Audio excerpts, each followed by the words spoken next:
Tonight, we delve into places where the sacred has been touched, not by angels, but by something far darker. Our first stop takes us to Kansas City, Missouri, and St. Mary's Episcopal Church. Here, rumors persist of a 19th century priest whose spirit is unable to find peace. This was no ordinary priest. Arriving in a city rife with anti-Catholic sentiment, his own leanings towards Catholic traditions and rumors of scandalous behavior made him a target.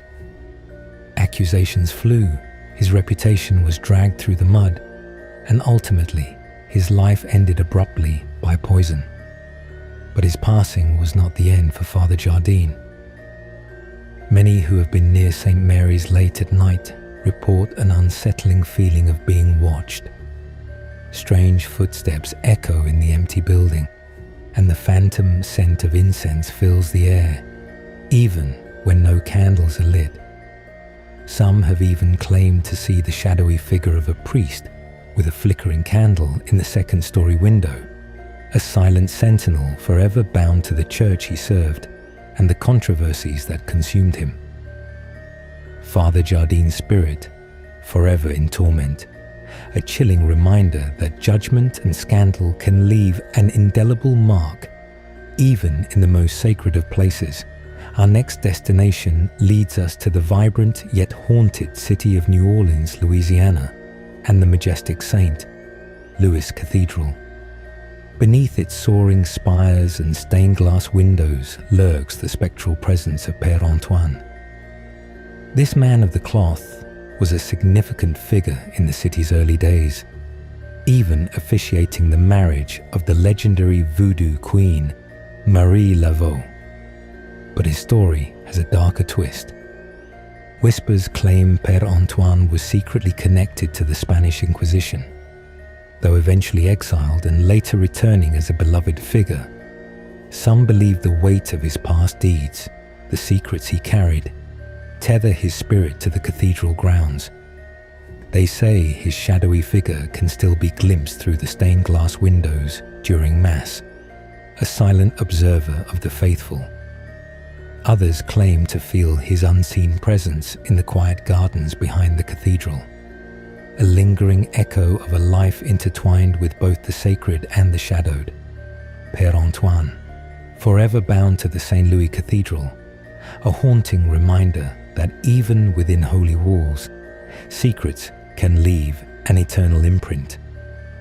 Across the Atlantic, in Louisville, Kentucky, stands the imposing First Church of Christ Scientist.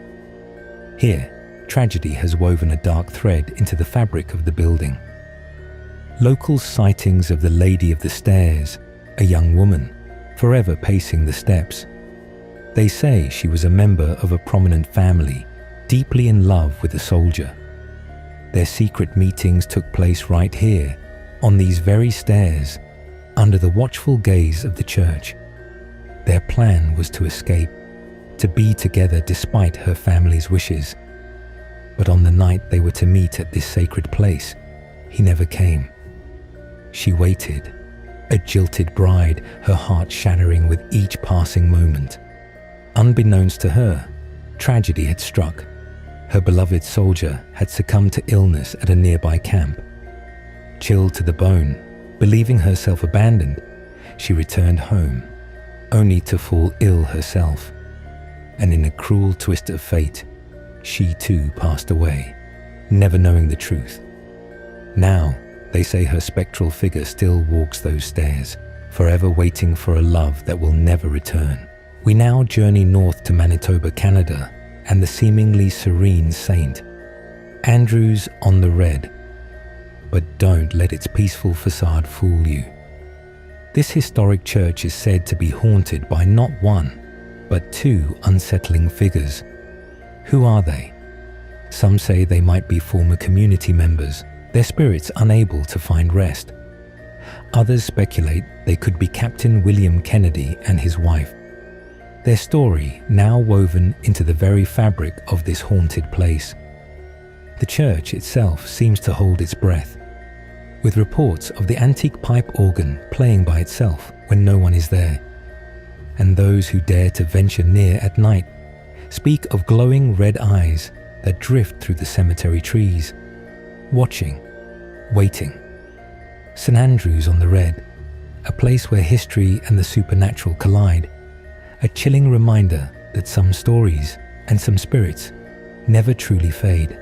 St. Mary's Church, located in Clophill, England, and better known as Satan's Ruins. In the sleepy village of Clophill lies a ruined church that has become infamous for ritualistic black masses and grave desecrations. Now, in 1963, vandals broke into St. Mary's Church, exhumed corpses from the graveyard, and arranged human remains in occult symbols. It shocked the nation, and believe it or not, that was just the beginning. Since then, paranormal investigators have documented seeing glowing orbs, shadow figures moving among the tombstones, and cold winds sweeping through on calm nights. One psychic claimed the site radiates pure malevolence. Local legend says a secret underground chamber beneath the altars where initiations into satanic cults took place, and some claim it's actually still used today. The kicker? Phone and camera batteries reportedly drain instantly when you try to record there at night, so if you visit, be sure to pack a portable charger with you. The Church of the Nine Ghosts in the Philippines, known as the Possessed Parish. This one is hidden in the jungle outside Quezon and is a crumbling stone church locals call Simbahan Siam Namulto, which is the Church of Nine Ghosts. It's said to be haunted by 9 priests who were unalive during World War II. The church is now abandoned, yet travelers swear they've seen ghostly robbed men lined up in the pews just silently watching. Creepy, right? One backpacker took photos and later found 9 blurred figures behind her in every single image, and that's despite her being alone. There's even an audio recording where a woman's voice whispers "Bumalik ka," which is Filipino for "come back." Paranormal groups that investigated the scene reported sudden nausea, burns on their skin, and full body apparitions. Now, many refused to return there, so with that in mind, my recommendation is to not go. Old St. George's Church in the Czech Republic. Now, this one is known as the Living Statues. In 1968, the ceiling collapsed mid-service at Old St. George's Church in Lakova. Now, that incident sparked whispers of a curse, and eventually, the building was actually just left to rot. Now, years later, an artist installed dozens of ghostly statues, resembling mourners frozen in prayer, but visitors that go say the statues actually move. Some turn their heads, others disappear entirely,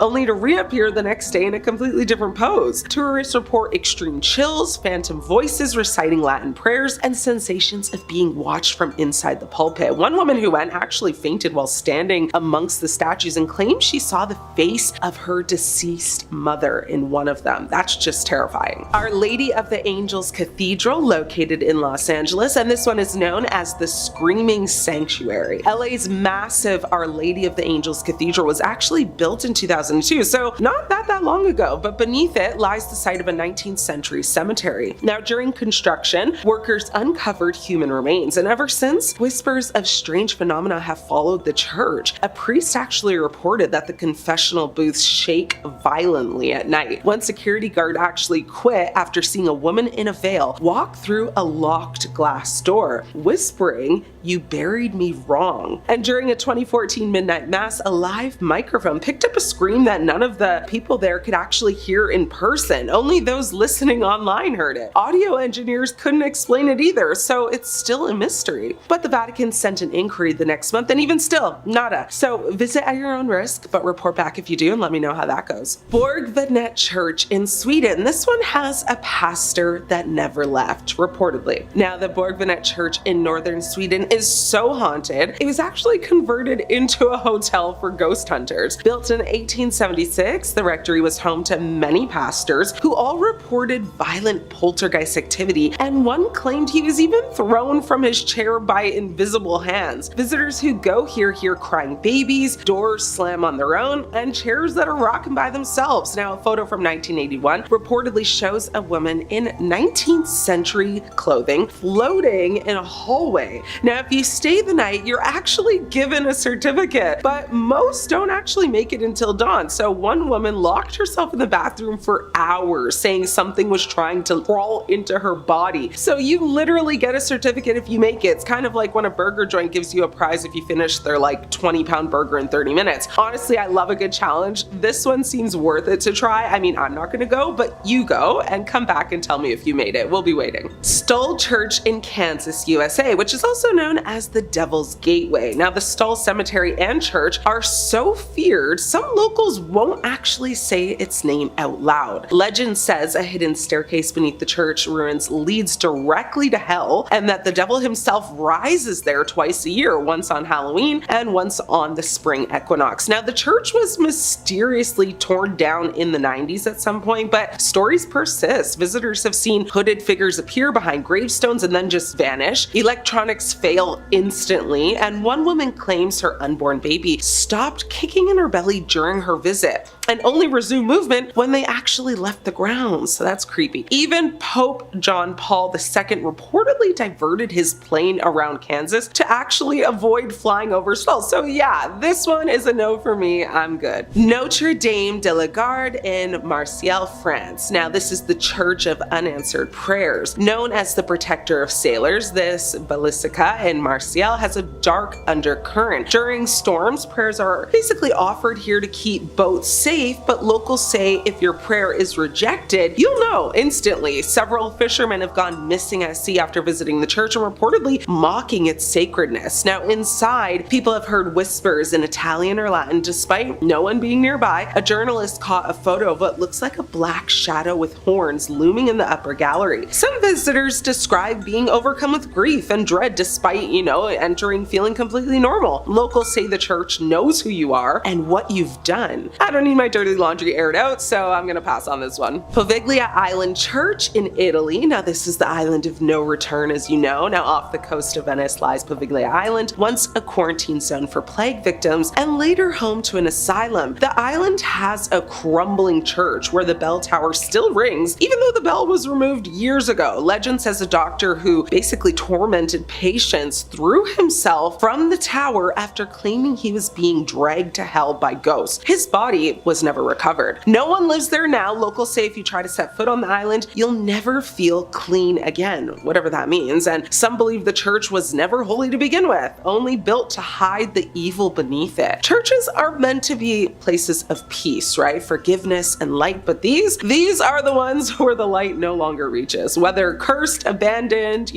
destroyed, each of these churches have become something else entirely, maybe even gates to hell. Which one creeped you out the most? Drop your answer below. If you're brave enough, visit one of these places. Don't forget to say a prayer before you do. Thanks so much for watching. I'm your host Ashley. Until next time, stay scared. These scary places you're not allowed to visit have some demonic activity going on, so count your lucky stars. You're forbidden to take a trip to any of them. Poveglia Island in Italy, also known as the Island of the Damned. They say you can still hear the screams of the tormented souls who passed away here. Poveglia Island in Venice is completely off limits to tourists, and for good reason. It was used as a quarantine zone during the Black Plague, where over 160,000 infected people were sent there to pass away. Later, in the early 1900s, a psychiatric hospital was built on the island where legend says a deranged doctor performed lobotomies and eventually threw himself off the bell tower after claiming he was being tormented by demons himself. Now, locals refuse to go near it. Fishermen won't even drop anchor nearby. It's still a haunted island to this day, so go at your own risk.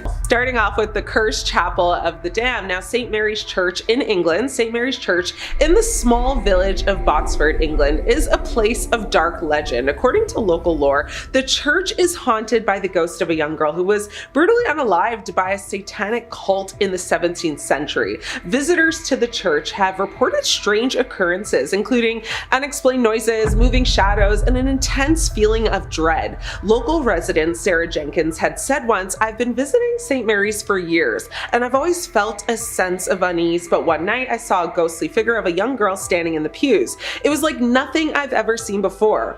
Now, the Witches of Belvoir is one of the most famous tales of English witchcraft here. In the early 1600s, Joan Flower lived in Botsford with her two daughters, Philippa and Margaret, who worked as servants for the Earl of Rutland at Belvoir Castle. Now, unpopular in their community and distrusted by the rest of the staff at the castle, the sisters were dismissed dismissed actually for stealing. Now, according to local legend, the flower woman swore revenge on the Earl and attacked his two sons and heirs to basically the earldom of witchcraft. Now, the story is immortalized in Botsford local church. The Earl's tomb, which lies inside the building, commemorates the unusual passing of the two boys, noting both of them perished in their infancy by wicked practices and sorcery. To this day, St. Mary's Church in Botsford hosts the only known tomb in England to determine witchcraft as the cause of passing. The Devil's Playground, the Cathedral of St. John the Divine in New York City. Now, the Cathedral of St. John the Divine in New York City is one of the largest cathedrals in the world, but despite its grandeur, the cathedral has a very dark history of paranormal activity. According to reports, the cathedral is haunted by the ghost of a former priest who made a pact with the devil. A visitor named Mark Davis said, "I was exploring the cathedral one night when I heard strange noises coming from the crypt. I went down to investigate and saw a figure in a priest's robe standing in the shadows. It was like he was watching me." A guide to the cathedral from 1921 suggested that it might take 700 years for the cathedral to actually be completed, since it was built by employing true Gothic building methods. However, as of right now, it appears that the cathedral will never be completed. A temporary ceiling consisting of tiles is still in place, a century after it was supposed to be demolished so that the cathedral spire could basically rise. Now, St. John the Divine claims to be the largest cathedral in the world, defined as a church that is also the seat of a bishop. Measured by length or internal volume, it is one of the 5 largest church buildings in the entire world. Additionally, it possesses the largest rose window in the United States. The window, which is the 5th largest in the world, was constructed out of 10,000 pieces of stained glass. Just south of the cathedral lies its 11.3-acre close or campus. Visitors can actually stroll through the garden where the different plants and all species mentioned in the Bible. One of the close highlights, is the Peace Fountain, which is designed in 1985 by Greg Wyatt. The fountain was created to mark the 200th anniversary of the Diocese of New York. Now, it depicts the Archangel Michael embracing one of the 9 giraffes after his defeat of Satan. The haunted Hermitage, the Chapel of the Holy Spirit, which is located in France. Now, the Chapel of the Holy Spirit in the French countryside is a small, isolated church that's said to be haunted by the ghost of a former monk. According to local legend, the monk made a pact with the devil in exchange for spiritual enlightenment. A local resident, Pierre Dupont, said, "I've been visiting the chapel for years. I've always felt a sense of peace, but one night I saw a ghostly figure of a monk standing in the hallway. It was like he was trying to communicate with me." Now, the chapel in Roux, built between 1440 and 1515, is a major example of Gothic, flamboyant Picard art. Now, the Chapel of the Holy Spirit is located in the city center on a hill and is listed in the supplementary inventory of historic monuments. It was previously known as the Chapel of the Lennox Hospital before it actually moved in 1981. According to local legend, Brother Etienne was a devout monk who basically lived in the chapel during the 17th century. Etienne was known for his extreme devotion and his dedication to the church. However, as time went on, Etienne became increasingly disillusioned with the church and its teachings. One night, Etienne made a pact with the devil in exchange for spiritual enlightenment and a lot of power. The devil granted Etienne's wish, but at a terrible cost. Etienne's body began to wither away, and he became consumed by an intense feeling of darkness and despair. Now, several paranormal investigation teams have visited the chapel, and many have reported strange occurrences. Some have captured evidence of ghostly apparitions and unexplained noises. A paranormal investigator named Marie Martin said, "We investigate the chapel and captured some compelling evidence of paranormal activity. We believe that Etienne's ghost is still trapped in the chapel and that his pact with the devil has cursed the place." The cursed congregation, the First Baptist Church located in Texas. Now, the First Baptist Church in the small town of Sutherland Springs, Texas, is a place of dark legend. According to local lore, the church is haunted by the ghost of a former pastor who is possessed by the devil. A former congregant, Emily Wilson, said, "I was attending a service at the church when I saw the pastor's eyes turn black. It was like he was possessed by something evil. I've never been back to that church again." Of course, the First Baptist Church in Texas, particularly the one in in Sutherland Springs became infamous for the 2017 mass attack, leaving first responders and the community haunted by the horror of the event. On November 5th, 2017, a man launched an attack with a fatal weapon at First Baptist Church, fatally hitting 26 people and injuring 20 others. Now, the horrific nature of the carnage left first responders deeply affected, struggling with the trauma and the overwhelming scene. Now, the church, however, is cursed and has a long history dating back to the 19th century, and it's said to be haunted by the ghost of a former pastor who was possessed by the devil. Now, according to the local lore, Pastor Johnson was a very charismatic and influential figure in the church during the early 20th century. However, Johnson's behavior became increasingly erratic and bizarre, and many believe that he was possessed by the devil. One night, Johnson's behavior became so erratic that he was locked in the church's basement. But the next morning, Johnson was found in the pulpit, his eyes black as coal, and his voice changed to a deep, raspy tone. After Johnson's possession, strange occurrences began to happen in the church. Members of the congregation reported hearing noises, ghostly apparitions were seen, and experiencing intense feelings of just fear and dread. Now, many believe that Johnson's possession had cursed the church and that his ghost was still trapped there. The Devil's Domain, the Cathedral of Santiago de Compostela in Spain. Now, the cathedral in Spain is one of the most famous pilgrimage sites in the world, but despite its sacred significance, the cathedral has a dark history of paranormal activity. According to reports, the cathedral is haunted by the ghost of a former priest who made a deal with the devil. A visitor named Maria Rodriguez said, "I was visiting the cathedral when I saw a ghostly figure of a priest standing in the sanctuary. It was like he was trying to warn me of something." Now, at night, when the lights of the city are on, a shadow of, a pilgrim is said to appear on the wall of the cathedral. The story goes that a priest who was in love with a nun from the San Pau convent would meet her secretly in a passage under the stairs. One night, the priest asked the nun to run away with him, but she never came. She just didn't show up. The priest returned and waited in anguish for his love, dressed as a pilgrim, and has been waiting every night since. That's heartbreaking. You can find the shadow in the deep corner between the base of the clock tower and the royal door, behind a low fence next to the lighting pillar. There are other versions of this story, of course, including one actually about a criminal who was ordered to make a pilgrimage to Santiago to redeem his sins, but instead became involved in just more crimes. The first myth tells that this shadow is the soul of a criminal who was trapped in the cathedral. It states that a 15th century French nobleman was convicted of unaliving his father out of greed. To redeem his sins, he was ordered to make a pilgrimage to Santiago. However, far from, repenting and purifying himself, during his journey, he became involved in several conflicts that culminated in the assassination of 2 young men.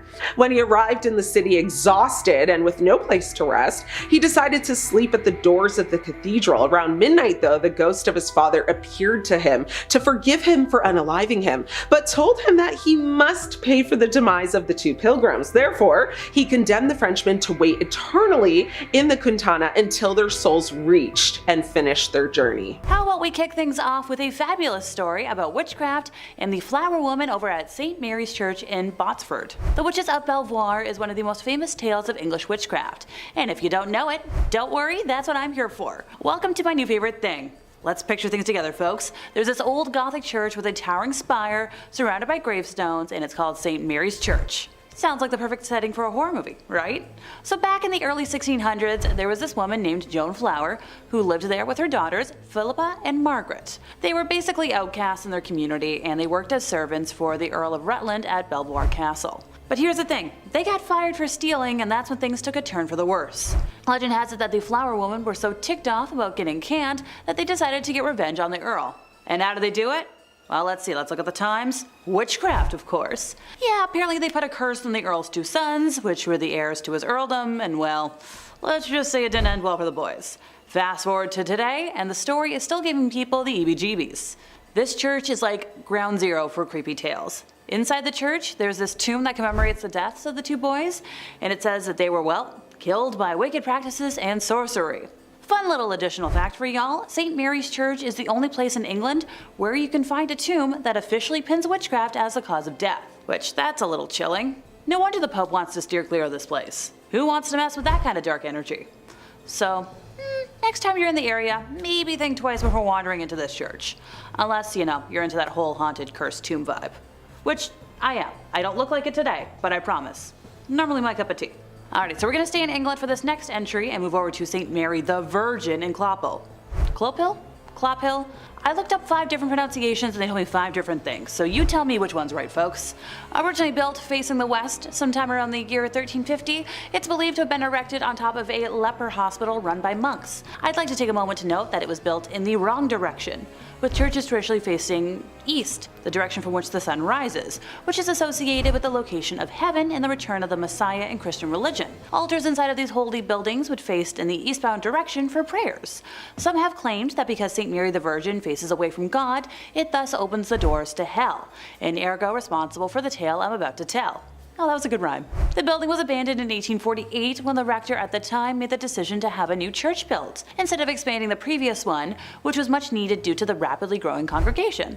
Old St. Mary's, as was dubbed by the locals, was then primarily used as a mortuary chapel, holding bodies before they were buried in the adjacent cemetery. By the 1950s, St. Mary's had become so run down that it could no longer fulfill that use, with just the outdoor walls and tower remaining. In March of 1963, the tomb of an 18th century apothecary's wife was broken into and the bones were arranged ritualistically in the middle of the church. And once again, on Midsummer's Eve of 1969, multiple women's graves were broken into, with bones being removed and rearranged once more. While the specific individuals involved in these acts were never identified, the arrangements found resembled those used in black mass rituals performed by satanic groups at the time. After the first incident in 1963, a rare decision was made to rehallow, or in more simple terms, re-bless the altar, which was left in the building in a failed attempt to protect the building from evil. Later that year, Reverend Harold Colthurst reported stumbling upon a group of men in the building that were in the midst of a mysterious ritual, being quoted as saying that the men were trying to communicate with evil spirits,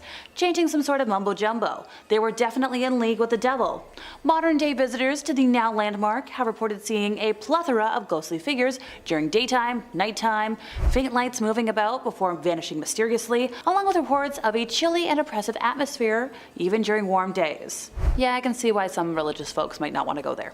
How about we talk about a church that might not be haunted but still has some awfulness? Built in the late 8th century under the regime of the Sailendra dynasty, Borobudur Temple took an army of workers and 60,000 cubic meters of lava rock to construct. Yet, despite its massive size and elaborate rows of Buddha statues, it was mysteriously abandoned during the 14th century and sat in the jungle, undiscovered until 1814.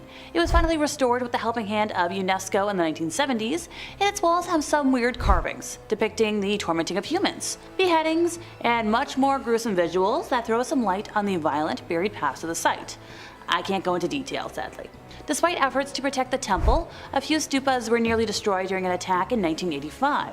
As the site is quite near to a few active volcanoes, the temple has also received its share of volcanic dust and earthquake events. The efforts for conservation have always been made after similar events have happened though, so they're trying to keep it. In the style of a step pyramid, the temple has 6 square bases, topped with 3 circular layers and a large main stupa. Pilgrims and visitors alike follow a guided path to the top of the complex, which leads them around the monument a number of times before reaching the peak. And along the way, the path is marked by 500 Buddha statues and thousands of reliefs that depict daily life in Buddha's Java. It's not spooky, but you still don't want to go there. So technically this next place isn't a church, but it's a religious building, and that counts in my book. Time to check out the old Ursuline Convent in New Orleans. Which is a classic place for all things weird and ooky spooky. The Ursulines have been in Louisiana since the early 1700s and have inhabited a series of buildings up to the present day while working with schools, charities, and orphanages. Apparently back in the 1720s, the French government sent young ladies to their settlements in America as prospective wives for the settlers there. It makes sense. The mademoiselles arrived with their belongings in chests or casquettes and took up residence with the nuns until they could find husbands. According to legend though, they weren't carrying the usual possessions one would find in the luggage of a group of girls at the time. No dresses, books, shoes, money, iPods, no hair ribbons, no brushes. No, these young ladies were carrying vampires. Yeah, vampires in their luggage. Good thing this was in the 1700s because there's no way the TSA would let vampires get through security anymore. They're so strict about what you can bring on planes these days. No liquids in containers greater than 3 ounces, no sharp objects, no aerosol cans, and no undead monsters. Ugh. And here I was hoping to bring a vampire back when I go to the States in a couple of months. Anyways, the legend suggests that the girls were permanently locked in the 3rd floor attic of the old convent with their unusual carry-ons. And to this day, the superstitious locals believe that the vampires sneak out of the convent to feed at night. Although how they sneak out of a building they were locked in is beyond me. Hey look, since the young women were trapped in the convent along with the monsters, I hope that the vampires were at least gentlemen enough to romance the young ladies with sparkly romps through the forest while calling them spider monkeys, or at the very least, the women are keeping them away from the vervain. And if you got either of those references, or both of them, I love you. Alrighty everybody, we're going to end today with a personal favorite, the Abbey of the Black Hag. Locally known as St. Catherine's Abbey, or simply as Old Abbey, it's located roughly 2 miles east of the village of Shanagolden, in the townland of Old Abbey. Can you guess where it got its name? One of the earliest recorded nunneries in Ireland, with its first official record being around 1298, this place was built on land donated by John Fitzthomas, and has the typical layout for abbeys of its time, with the dining hall, cells, isolated meditation areas, and other rooms still able to be identified amongst the ruins today. During the 15th century, there was a major battle for supremacy in the area between the Earl Fitzgerald and the prestigious Butler family, of which the earldom of Ormond belonged. It got to such an extent that the local bishop was known to pray for peace between the families at masses. During one of the nightly attacks, Earl Fitzgerald attempted to get his wife to safety, but as he was pulling her onto his horse, an arrow pierced her thigh, shattering the bone and spraying red bodily fluids. As he rode on, the countess appeared to have succumbed to her injury, leading the earl to seek sanctuary at St. Catherine's. The heartbroken man was certain his wife had passed, so he swiftly buried her beneath the altar and continued elsewhere to find safety.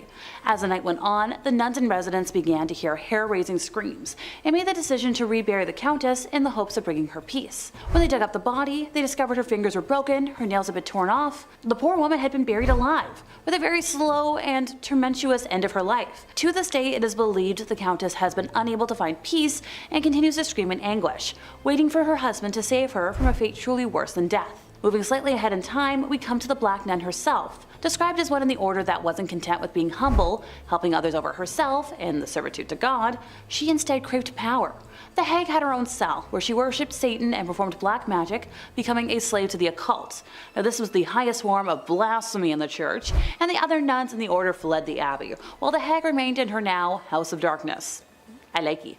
To complete her rituals, the Black Nun would venture into the local community and perform depraved lewd acts and offer sacrifices, with the bones of young community members later discovered on the grounds. Now fast forward to modern times, where visitors have reported seeing the dark, shadowy figure of a nun wandering, the feeling of being constantly watched, and a disembodied hand reaching towards them. There has been flashlights that can't function in her cell, modern batteries drain too quickly to have any sort of rational explanation. Just all over weird. Number 5. St. Mary the Virgin Church. Clophill, England. I gotta say, that sounds like it's a fake place, like where Sir Topham Hatt lives. Well, not only is it real, but it's home to a bone-chilling haunted church, St. Mary the Virgin Church. Now, St. Mary was built in 1350 outside the main settlement of totally real place Clophill. Traditionally, churches are built facing the east. I didn't know that. It's so it can align with the sun rising, which in Christianity is associated with heaven and the Messiah. Churches have their altars facing east, so you pray in that holy direction. Well, St. Mary's just had to be a little different, and this church is facing the west, facing away from God. And it's why some people believe the church is hosted to evil spirits, as facing west means they've shunned God and opened their doors to the devil. Paranormal investigators have strongly suspected the church as being host to satanic rituals. As the church fell into disuse, it became a popular spot for vandals, and if you believe the legends, black magic. In 1963, a local couple saw 2 people wandering around holding a human skull, which definitely I think would cause you to look twice. The people told the couple that they had found the skull in St. Mary's, where it had been jammed into a wall. When the couple went to investigate, they found on the floor a breastbone, pelvis, and leg bones, all laid out in a pattern used for black mass. Pretty spooky. Scattered cockerel feathers and tracings of 2 crosses filled in red were found inside the church as well.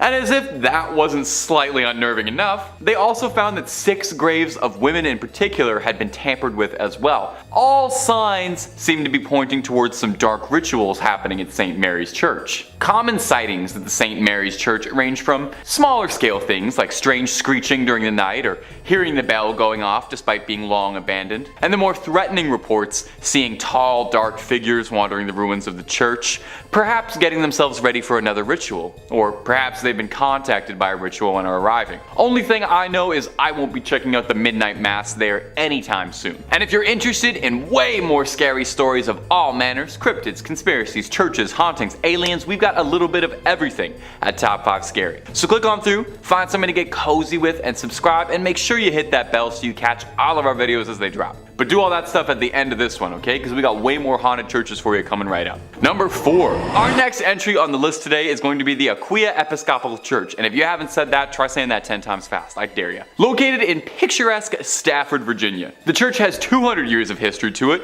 which means it's also got approximately 200 years worth of ghost stories to study. When the church was first built way back when in the 18th century, it was stained by an unfortunate tragedy. You see, the surrounding areas were exhausted by war and the lack of resources, food, and money, and as such, brigands would take to the dark country roads to attack innocents during the night for whatever they had on them. Well, one young woman was hiding from a gang of highwaymen and marauders and sought out the church as a safe haven. Unfortunately, the bandits eventually caught up with her and she met an untimely end. Now, these men were never caught for their crime, and her body was not found for hundreds of years, left there to rot and decompose. And many believe that because of this, her spirit is tied to the church. And there have been several reports of hauntings ever since the discovery of those accursed bones. Visitors mention hearing footsteps frantically scattered around at night. These footsteps break into a run, but if you go searching, you'll never be able to find anyone attached to them. Voices can be heard in the room where she was attacked, some saying it sounds like a call for help or a painful scream of a struggle. Some go so far as to say they saw a transparent apparition of the woman in the church's windows or on the balcony. One story comes to us from a custodian who worked the graveyard shift there in the 1990s, claiming that he saw a ghostly woman's face floating above the graces, and says that he saw her smiling at him through the balcony windows before she vanished. One last one on this church. In the 1990s, to celebrate the bicentennial anniversary, the church sent out an invitation to a group of Civil War reenactors to fight a mock battle on its ground. During the night, one of the reenactors was complaining that there was a red and orange light that was flickering the entire night during the church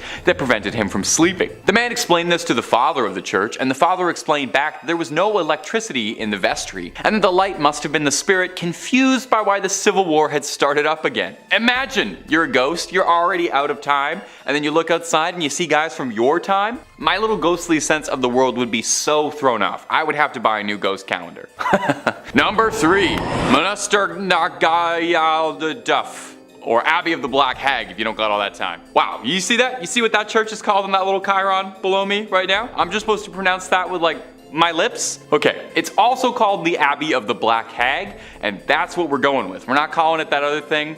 I'm not doing that. Black Abbey of the Hag, only name this church has ever gone by, and it was built in 1298. And it was one of the well-known medieval convents in Old Ireland. The remains of the abbey still stand today in a secluded valley, making it already mysterious and supernatural place just that much more supernatural and overgrown and spooky. I mean, the place is called the Abbey of the Black Hag. You don't name a place that unless it's extremely haunted or if there's like a cool boss fight or something there. Sounds like it's straight out of Dishonored. It's believed that the last abbess, horrible word by the way, in charge of the abbey practiced witchcraft, and in the scary way, okay? She brought death, misfortune to the surrounding areas. Pope Martin V condemned the abbey, not being down for witches at all. The accused witch left to live out in the damp, deserted abbey by herself, which she probably loved because it sounds scary. Over time, her skin blackened, her hair furled, and her soul twisted, leading to the place being renamed the Abbey of the Black Hag. And if you can believe it, there's actually more to this one. The Count and Countess of Desmond once called the abbey home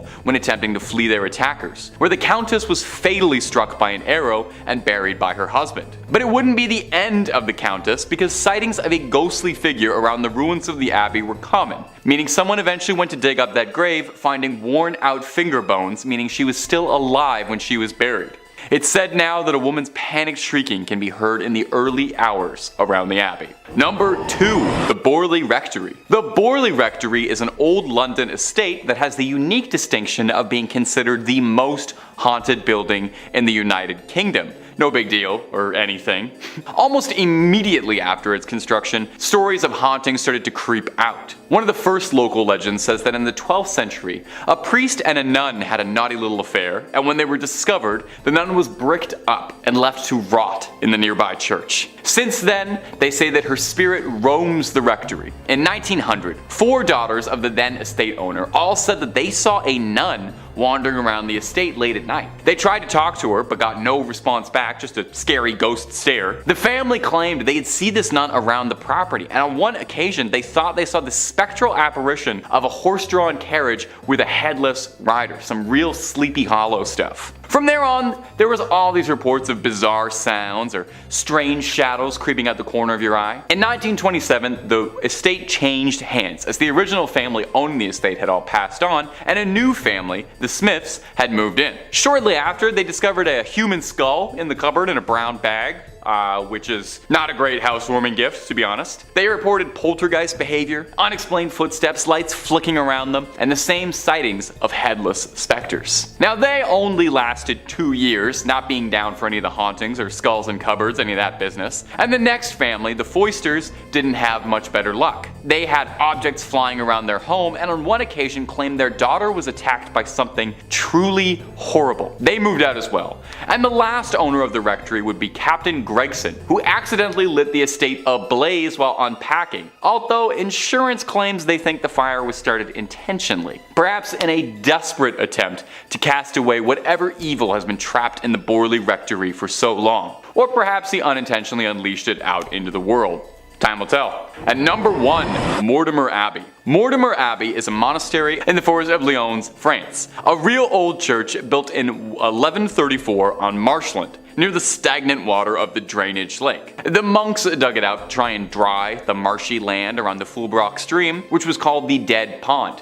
In French, Meltmal, which is where the name comes from. You can kind of hear it there. Mortemer, you know. Perhaps it's this history of being built on a dead pond is why Mortemer Abbey was doomed to be haunted. Now, the abbey flourished for centuries, but over time started to become claimed by the passage of time, and it fell into decline and disrepair. In the 17th century, there was an attempt to try and rebuild the abbey and recapture its former old glory, but the decline was already pretty present and had set in by that point, and by the time of the French Revolution, only 5 monks still remained in the abbey. Eventually, the abbey would collapse entirely and go private, and in 1863, the abbey would find itself in the hands of a rich Parisian family, the Delarues. Mr. Delarue moved his wife and his sons into the abbey, but soon discovered they weren't the only tenants. While walking the lawns, the young people of the house saw a light from the library. As if by an invisible hand, these hatches unfastened, their handles turned, and the windows and doors all opened.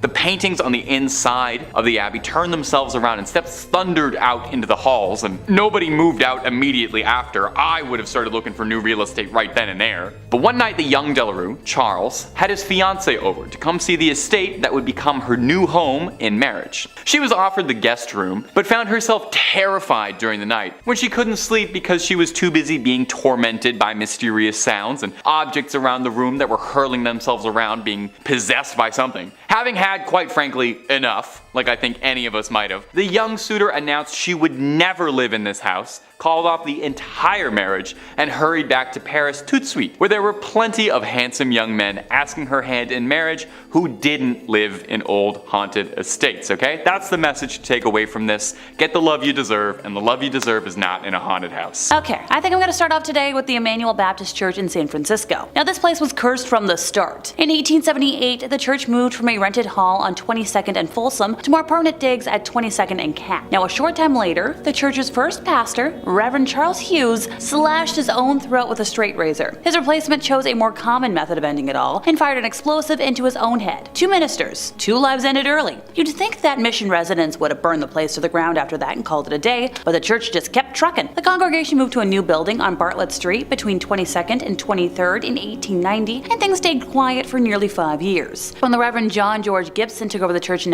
1884, his predecessor had zero issues. But the curse came back, and this time it was gorier than ever. On Saturday, April 13th of 1895, a group of church ladies was decorating the pulpit for the next day's lavish Easter Sunday celebrations. One of them found the red fluid-drenched body of a young woman in a small library storeroom. The girl had been harmed physically, and her remains had been cut and hacked, according to the Spokesman Review of Spokane, Washington. The victim had also been gagged by the assailant with a part of her underclothing that was jammed down her throat with a sharp stick. At first, the churchwoman thought the body was 21-year-old Blanche Lamont, a popular member of the congregation who had been missing for 10 days. However, the body was later identified as Minnie Williams, a woman who liked the church enough to journey from Alameda by ferry for services. Lamont only stayed missing for another day though, before a search of the church grounds uncovered her body at the top of a rickety staircase in the church's ominous bell tower. She was stripped of her clothing with her hands clasped upon her chest, according to sources. Unlike Williams, Lamont was not mutilated beyond the marks of fingers that had been pressed deep into the tender flesh and the damage done by 11 days of decomposition. The cursed church could now add a double homicide to its litany of misfortunes. Police quickly arrested Theodore Durant, a medical student and superintendent of Emanuel Baptist Sunday School, who was identified by several eyewitnesses as the last man seen with both victims. He denied killing the two women, but Williams's purse was found in Durant's coat during a search of his house. A pawnbroker later testified that Durant had tried to sell him one of Lamont's rings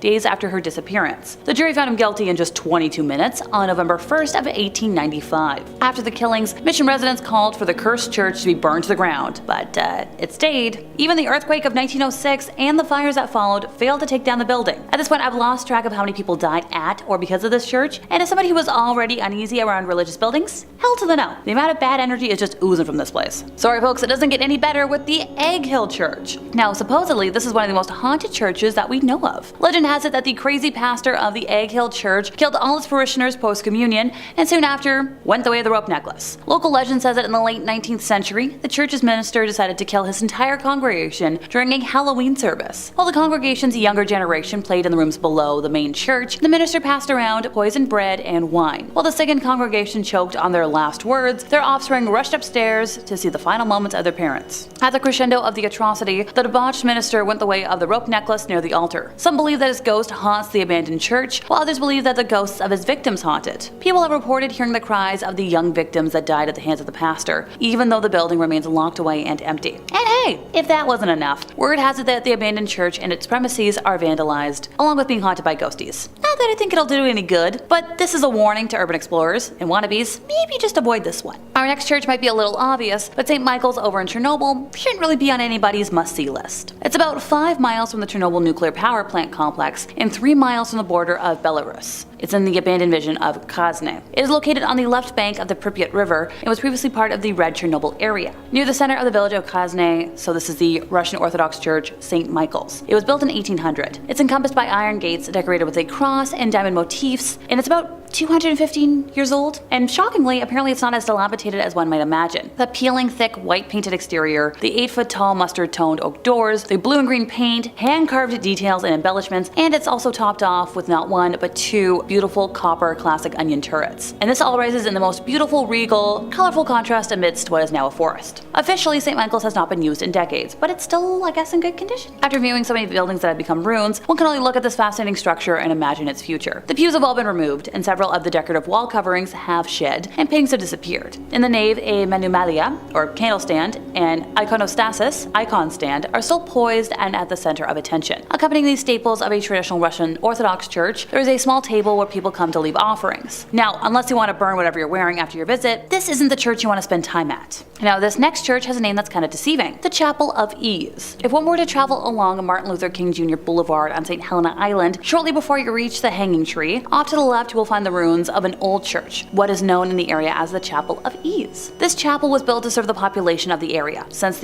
where everything was at the time, it was too far away from the parish church in Beaufort to attend Sunday services. Building of the chapel commenced in about 1740 using tabby construction materials. The St. Helena Chapel of Ease was ideally situated for the planters of the island. By 1820, 1812 it had been granted the designation of parish church. Then on November 4th of 1861, Sunday services were interrupted by a messenger who brought news of the impending invasion of nearby Beaufort by Union troops to a Captain William Oliver Perry Fripp. Fripp's ancestors had been designated to maintain the building and upkeep the chapel, as John Fripp III had left £500 for the purpose in 1780. A year earlier, Edgar Fripp and his wife Eliza had taken their place in a mausoleum built for them in the adjacent graveyard back in 1852. Built by Charleston stonecutter W.T. White, it remains on the property today and seems to still be in good condition. According to a diary written by Thomas B. Chaplin on April 13th of 1852, said vault was a fine affair and did not have to wait very long for its occupants. The Yankees broke it open during the war, hoping for treasure, so it's somewhat out of order, but to this day it still looks cute. The chapel was destroyed in a horrendous fire that happened after the Civil War. Now today, the ruins in the graveyard remain. The vault still remains out of order though. The planters left St. Helena with the arrival of Union forces in 1861, and the church never regained its stature. Some stories relate that Union soldiers used it for services during the war, as well as Northerners who came to the area after the war to educate the local population. The door of the vault was ruined by the soldiers, and at some point it was decided to brick up the entrance. According to the story, the workmen did a very good job of sealing the vault, only to return the following day to find bricks removed and neatly stacked beside the mausoleum. This occurred many times. Convinced that the supernatural was at work, the job remained unfinished. Local authorities had assured that nobody had been in the area the previous night long enough to complete such a task. So today, the vault remains empty. The door is half sealed by bricks. One might find the experience of looking into the vacant vault more than a bit unsettling, if not downright eerie. Oh right, here's the part you've been waiting oh so patiently for. People have witnessed a great number of ghostly occurrences on the grounds. Some folks have reported strange sensations when walking through the church's graveyard, which, no kidding. Visitors have seen apparitions of people dressed in 18th century clothing. Others have seen the ghost of a lady in white that carries a young human through the graveyard. I love a good lady in white. Many also report hearing whispered prayers or singing coming from the interior of the chapel. And yet others claim to have heard names being shouted in the silent burial ground and in the surrounding woods. With such a mingled heritage and bloodline, coupled with about 5 centuries of history to feed it, it's surprising that the ghosts don't outnumber the living in the thick air of the Sea Islands. Or maybe they do.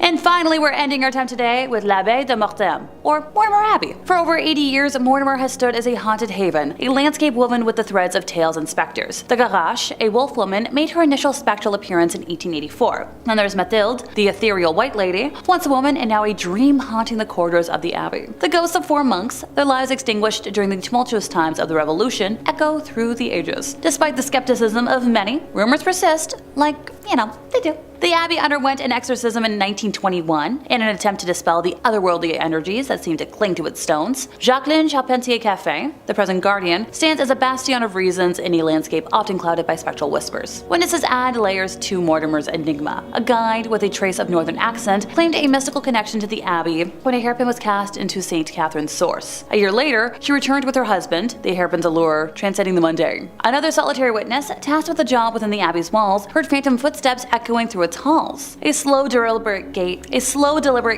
that left an indelible mark on the witness's psyche, shrouding the abbey in an aura of disquiet. There was a painter from Lissors, a connoisseur of heraldry and coat of arms, refrained from returning to Mortemer after years of collaboration with his former landlord, now deceased. What mysterious revelations had she encountered in her artistic sojourns within the abbey's walls? The answer, like the mist that blankets the morning, remains elusive. The Cistercian monks, the ones I mentioned a moment ago, who once inhabited the abbey, sought, simplicity, nothing crazy, no luxuries. But they have a heated chapel behind the pantry. That kinda doesn't make sense with their vows. A peculiar warmth persists in that space, unaffected by the harsh winter outside, a subtle defiance of the laws of nature. Oh, by the way, in the winter, snow doesn't stick around to this location. Vegetation grows very early, and a true well-being emanates from there inexplicably. Also, Mortemer resists any kind of excavation attempts, as if guarded by the unseen forces that haunt its grounds. Prohibitions of the past, such as curtailing weddings and banquets by 2 a.m, still are in place today. The spirits also mess with the phone lines, and so much more, to the point where it's no surprise to me why priests wouldn't really want to frequent this place of worship. Start thinking about it like that, then the Templo Mayor ruins can certainly qualify. Mexico has a lot of haunted spots, but this is at the top of their list for sure. Gaurav Gupta writes, this archaeological site in Mexico has a blood-soaked past. It is a haunted Aztec civilization site that has made its presence felt throughout the time. Around 4,000 people were brutally killed to please Aztec gods. The priests would cut out the beating hearts from the victims' chests and then throw throw their lifeless bodies on the stairs of the Aztec temple. Aztec's last emperor, Cuauhtémoc, made his last stand invading Spanish armies before he was tortured and killed. This Aztec is now a museum, and tourists report strange sensational feelings and sightings of shadow figures. 4,000 people were likely sacrificed here. That is a truly absurd amount of sacrifices. Then throw on the fact that a great battle took place here, and you end up with so much death. Needless to say, the spirits of those that passed have never really left. Glowing orbs are always spotted at this place, especially in the evening. There have been reports of these glowing orbs touching the people and transporting them to the world of the dead. They go into a hypnotic state and can't move, sort of like what happens to people in the latest season of Stranger Things, if any of you have watched that. They have a very hard time explaining what has happened to them after the fact, but they know that it was the dead. This is accompanied by a giant beam of light that flashes into the sky. There is evil here, there just has to be. All of the death that has transpired over the years has left a horrible stain on this place,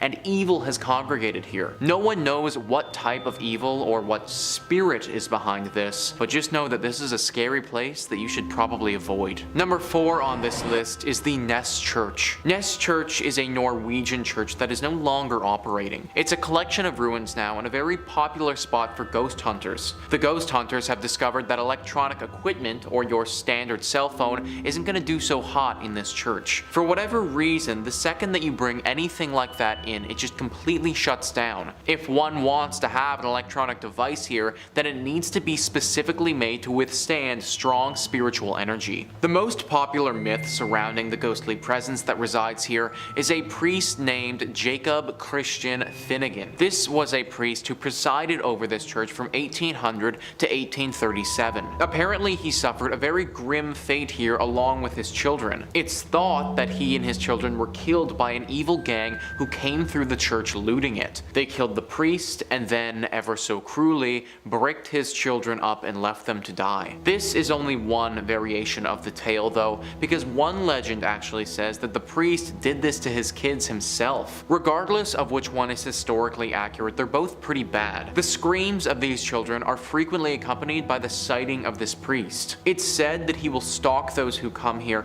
and follow them around, giving them a horribly uneasy feeling. It's very likely that if you go by yourself, this ghostly priest will attack you and could do some serious damage. Maybe he wasn't evil when he was alive, but he certainly is now. Number 3 on this list is Greyfriars Kirk and Churchyard. As the name Greyfriars might hint, this church is located in Scotland. History Hit says, with the kirk tracing its origin to 1598 and the graveyard dating back even further to the 1560s, Greyfriars Kirk and Kirkyard in Edinburgh is said to be one of the most haunted religious sites in the world. Known for body snatching and violent ghosts, the famously fearsome site has even been referred to by Scottish poet Robert Louis Stevenson. The site's most famous ghost is the Mackenzie poltergeist. George Mackenzie, who was known during his lifetime as a ruthless persecutor of Scottish Covenanters, a Presbyterian movement in the 17th century. His spirit was reportedly released in 1999 when a homeless man looking for somewhere to sleep broke into his final resting place,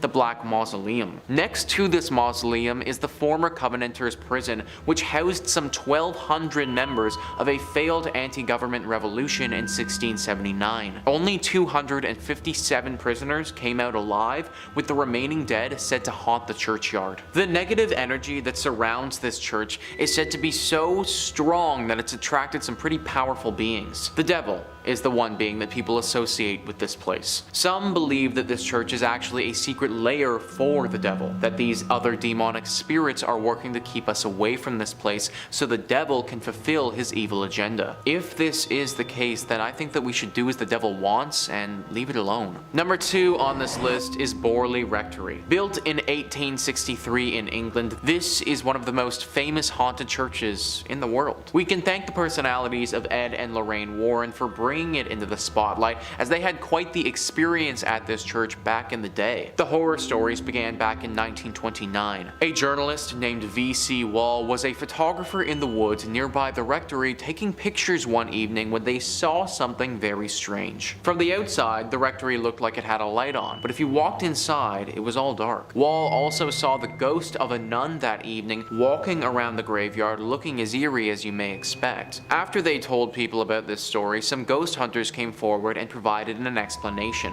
Back in the 1300s, there was a monastery here. At this monastery, a monk had a relationship with a nun. This was found out and resulted in deadly punishment for both people. The nun got it particularly bad though, because she was bricked up alive in the convent walls and left there to die. The 1929 story was the big one that kicked everything off, but after this happened, other stories started emerging. Stories about this land before the rectory was even built. Apparently this area of land was always haunted and dealing with ghostly presences. Strange rapping sounds, bells ringing, objects moving and flying around without anyone touching them are all very common sights at the Borley Rectory. The ghost of this nun is also a regular character here, making herself known to newcomers quite often. You may even see the ghost coach. A headless phantom coach driver is said to be around the area and will approach people every now and again and take them away. Why anyone would ever get into a coach driven by a headless ghost is beyond me, but apparently it happens. Everything about this rectory and land is evil, and it needs to be avoided. And finally, number 1 on this list is Nidaros Cathedral. This is not only Norway's most important cathedral, but also one of the most haunted as well. I mean, in all honesty, it literally looks like Dracula's castle if Dracula's castle was a cathedral. It was constructed in the 1300s, but the actual hauntings didn't begin until relatively recently in its lifetime. In 1924, Bishop Mary Gleditch saw something pretty scary and gruesome. The ghost of a monk who had a massive slash directly across his neck. Ever since that day, this monk is seen very regularly. Nobody knows why though. People and historians have looked through the history of this cathedral and can't seem to find any record of a big monk population ever staying here. However, it doesn't make sense that this random monk ghost would just show up out of nowhere, so you have to imagine that he was here at some point before. You also have to imagine that he got that cut on his neck here too. All of it is very dark and mysterious and makes you wonder what else happened here that wasn't documented. Coming in at number 5, we have Oradour Church in France. Located in central France, a few miles from Limoges lies a now abandoned town called Oradour-sur-Glane. The town is now filled with empty houses, train lines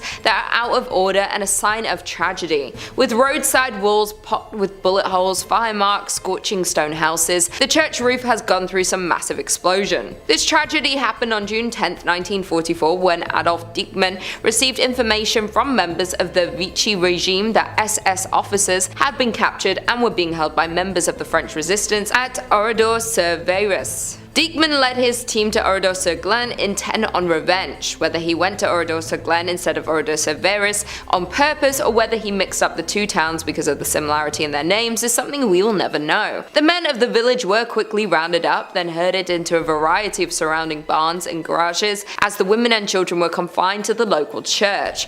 Then a gas explosion was placed in the church and lit aflame. There was only a handful to survive the tragic accident that happened at the church of this town. With all the lives lost in the church and surrounding town of that night, it is said to be haunted by many spirits. As some witnesses report, as they stand at the church's windows at night, they see the dark spirits of the people who lost their lives walking through the ruined village's deserted streets. Others state they often smell the aroma of burning wood and flesh as it lingers over this abandoned village. Until recently, the new residents would leave gifts along the border of the village of the martyred as a peace offering for the spirits that still haunt the church. In the end, we will never actually know the reason behind the attack upon the Oradour Church on June 10, 1944, though some think there was an evil entity or spirit upon the church that coerced the attack to happen. Coming in at number 4, we have St. Mary the Virgin, England. In an English village, you'll find the Church of St. Mary the Virgin, built around 1350 just outside the main settlement. The church in Clophill, Bedfordshire, was abandoned for around 170 years after it fell into disuse in the 1840s. There are a few odd things about this ancient little church, the most significant being that it was supposedly supposedly built facing the wrong direction. Churches are traditionally oriented to face east,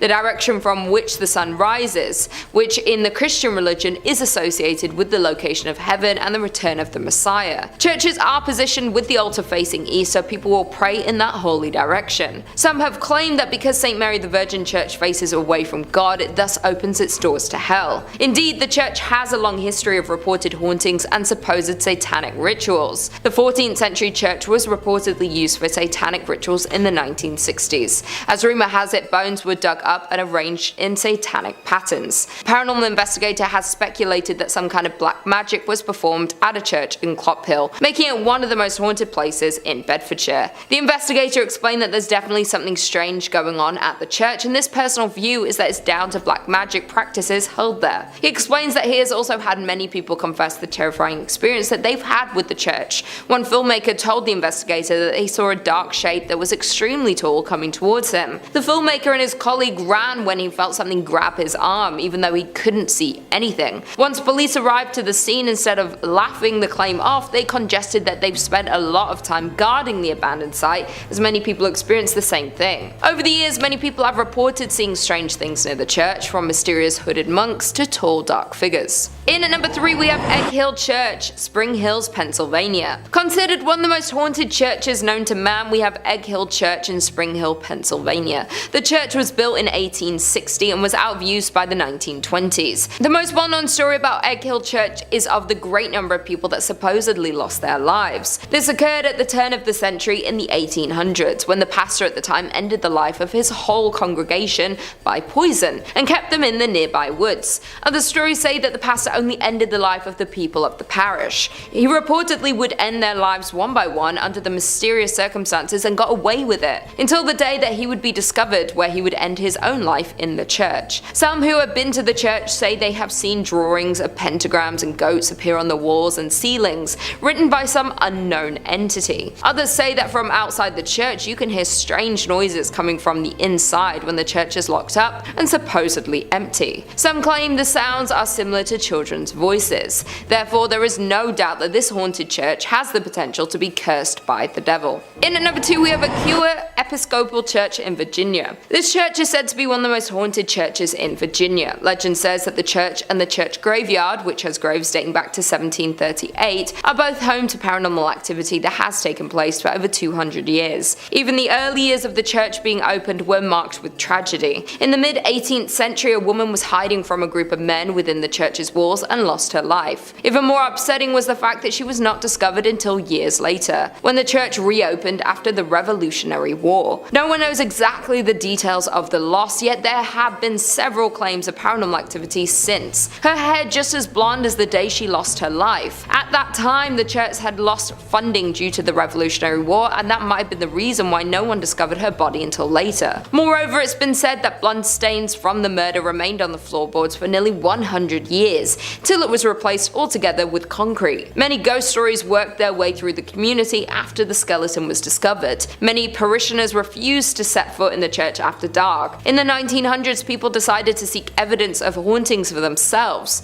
Many returned with chilling tales of having encountered an unfriendly presence. Built before the Civil War, this church is reportedly visited by the ghost of a soldier killed during the conflict. The most haunted part of the building is the church tower. Others claim that the reason for the haunting involves a young woman who was murdered there. The eerie lights and unexplained sounds are reason enough to stay away after dark. Even today, there is plenty of paranormal activity associated with the church grounds. Many visitors have reported hearing footsteps running through the graveyard, accompanied by the sound of a violent struggle. Others claim to see the figure of a young golden-haired woman peering from the balcony window. With all the tragedies and loss of lives that happen within the walls of this church, not to mention the paranormal activity, it's safe to assume that there is some evil spirits and energy cursing the church. And finally, in at number 1 we have St. Colum Kyle, Ontario. Dating back to 1855, St. Colum Kyle Church was was founded and located in the hamlet of Uptergrove. The original frame church was torn down and the present brick edifice was constructed in 1905. This structure sits on a hill far back from the road and can easily be viewed when driving on Highway 12 east from Aurelia. The ghost stories have been spreading since over 100 years ago, classifying the church was haunted, and these tales have been circulated ever since. Today the church is deemed haunted by some local residents and visitors. There have been many reports of ghost sightings, shadowy figures that will suddenly appear,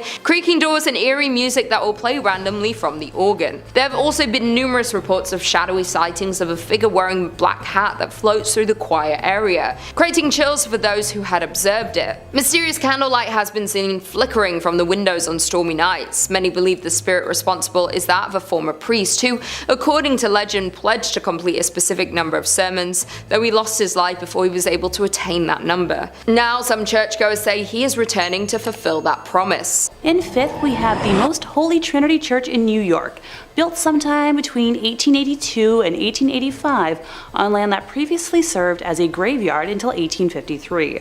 According to local rumors, not all of the bodies residing there were exhumed from the graveyard, and the spirits of those left behind still inhabit the grounds to this day. The church property covers an entire city block, and it is said that there are false closets leading to bricked-up doorways, tunnels, and random sub-basements throughout the church and convent. There are also mysterious passageways on the upper levels of the church, where legend says only priests are able to enter. The church's rectory was built in 1872 by its second pastor, Monsignor Michael May, who later passed in his room on the second floor. Priests who live in the rectory have used that space for mainly a guest room ever since, as no one has ever been willing to live in it on an ongoing basis. Guests have experienced lights being switched off and on, hearing strange noises, and the sound of a person walking back and forth while trying to sleep. Phantom footsteps have also been heard on the staircases in the building, and dogs who were once kept as pets in the rectory would stare in a trance-like state down the basement stairs, as well as into the dining room when the building got cold. In 1897, a parish bell ringer named George Stell's life was taken in the vestibule of the church. Though there was a suspect in the case, a former parishioner who would later be executed for an unrelated ending of life, no one was ever convicted of the crime. The red fluids of Mr. Stell's, as well as the red handprint of the killer, is believed to still be on the wall in a stairway leading to the bell tower. George's ghost still roams the church and is believed to be the reason why the bells will ring suddenly, vowing not to leave until his death has been solved. Moving on to our fourth place position, we have the Aquia Church of Stafford, Virginia. While the congregation was established in 1711, the physical parish wasn't built until 1751. It was a gorgeous brick building built on a peaceful hilltop with a two-story crucifix floor plan, which otherwise known as a cruciform, which was considered a rather unusual style for colonial churches. Aquia was built to replace two earlier sites of the Overwharton parish, which were constructed around 1680. The inside of the church burned down in 1754 and was not rebuilt until 1757. It was then shut down from the Revolutionary War until the Civil War due to lack of funding, before reopening as a stable, campsite, and hospital for Union forces. It was during this closure that a young blonde woman was traveling the dark country roads, rural Stafford County, when a group of highwaymen accosted her. This time period was full of exasperated uncertainty from the war, and with it a severe lack of resources, food, and money. Men would wait hidden on the side of roads to steal the valuables from people walking or riding by their hiding spots. She ran from the men to the sanctuary of the church, but was only able to hide for a little while before they broke inside and ended her life. Her body was hidden in the tower, and the men were never caught. It wasn't until after the Revolutionary War ended in 1775 and the church was ready to reopen for services that what was left of her was discovered, a skeleton with golden blonde hair that was as intact as if she had been freshly slain. The red fluid that spilled on the floor from her death was impossible to remove. Despite using every trick known to man, the stains remained in the tower for well over 100 years, until during a modern renovation when the redness was covered up by concrete. With the facility still being in use today, members of the church have mentioned hearing footsteps walking around at all hours of the day and will break into a frantic run around the church at night, but no one is there. Noises can be heard in the empty tower, with some saying it sounds like a struggle, others describing a groan, whistle, or even a call for help.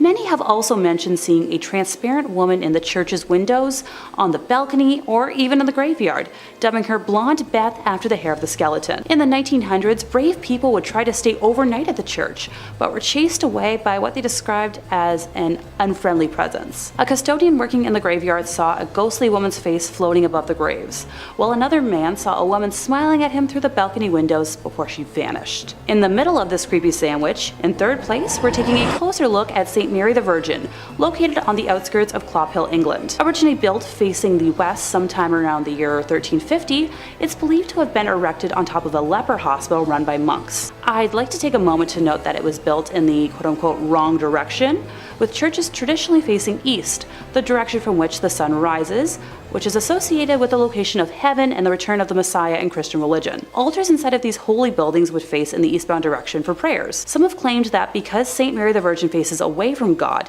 it thus opens its doors to hell, and ergo responsible for the tale I'm about to tell. The building was abandoned in 1848 when the rector at the time made the decision to have a new church built, instead of expanding the previous one, which was much needed due to the rapidly growing congregation. Old St. Mary's, as was dubbed by the locals, was then primarily used as a mortuary chapel, holding bodies before they were buried in the adjacent cemetery. By the 1950s, St. Mary's had become so run down that it could no longer fulfill that use, with just the outdoor walls and tower remaining. In March 1963, the tomb of an 18th century apothecary's wife was broken into, and the bones were arranged ritualistically in the middle of the church. And once again, on Midsummer's Eve of 1969, multiple women's graves were broken into, with bones being removed and rearranged once more. While the specific individuals involved in these acts were never identified, the arrangements found resembled those used in black mass rituals performed by satanic groups at the time. After the first incident in 1963, a rare decision was made to rehollow, or in more simple terms, re-bless the altar that was left in the building, in a failed attempt to protect the building from evil. Later that year, Reverend Harold Colthurst reported stumbling upon a group of men in the building that were in the midst of a mysterious ritual, being quoted as saying that the men were trying to communicate with evil spirits, chanting some sort of mumbo-jumbo. They were definitely in league with the devil. Modern-day visitors to the now landmark have reported seeing a plethora of ghostly figures during the day and nighttime, faint lights moving about before vanishing mysteriously, along with reports of a chilly and oppressive atmosphere even during warm days. In second place, we're visiting l'Abbaye de Mortemer, or Mortemer Abbey. It was originally built in 1134 on land gifted by King Henry I. The stagnant water of the drainage lake, which was dug out by the monks to dry up the marshy land, was called Mortemer, or the Dead Pond, giving the monastery its name. Totally not ominous or anything. The monks constructed what was then one of the largest monasteries in the world on said land. The legend says that after the passing of his only son, King Henry wanted to reform his daughter Matilda and had her locked in a room in the abbey for 5 years. The anger and hate she felt from being sent away and isolated stained and seeped into the walls of the monastery, cursing it for eternity. After her eventual release, she went on to live until 1167, when it said her spirit returned to Mortemer Abbey to haunt the area as the White Lady. She is said to appear on nights close to a full moon, moaning as she drifts through the now ruins of the monastery. Those that have seen her report that she alternates between wearing black and white gloves. If she appears to you with white gloves on, you're destined for good luck. But if she appears with black, you'll be expected to pass within a year. Alas, Matilda is not the only spirit one must worry about if visiting the abbey.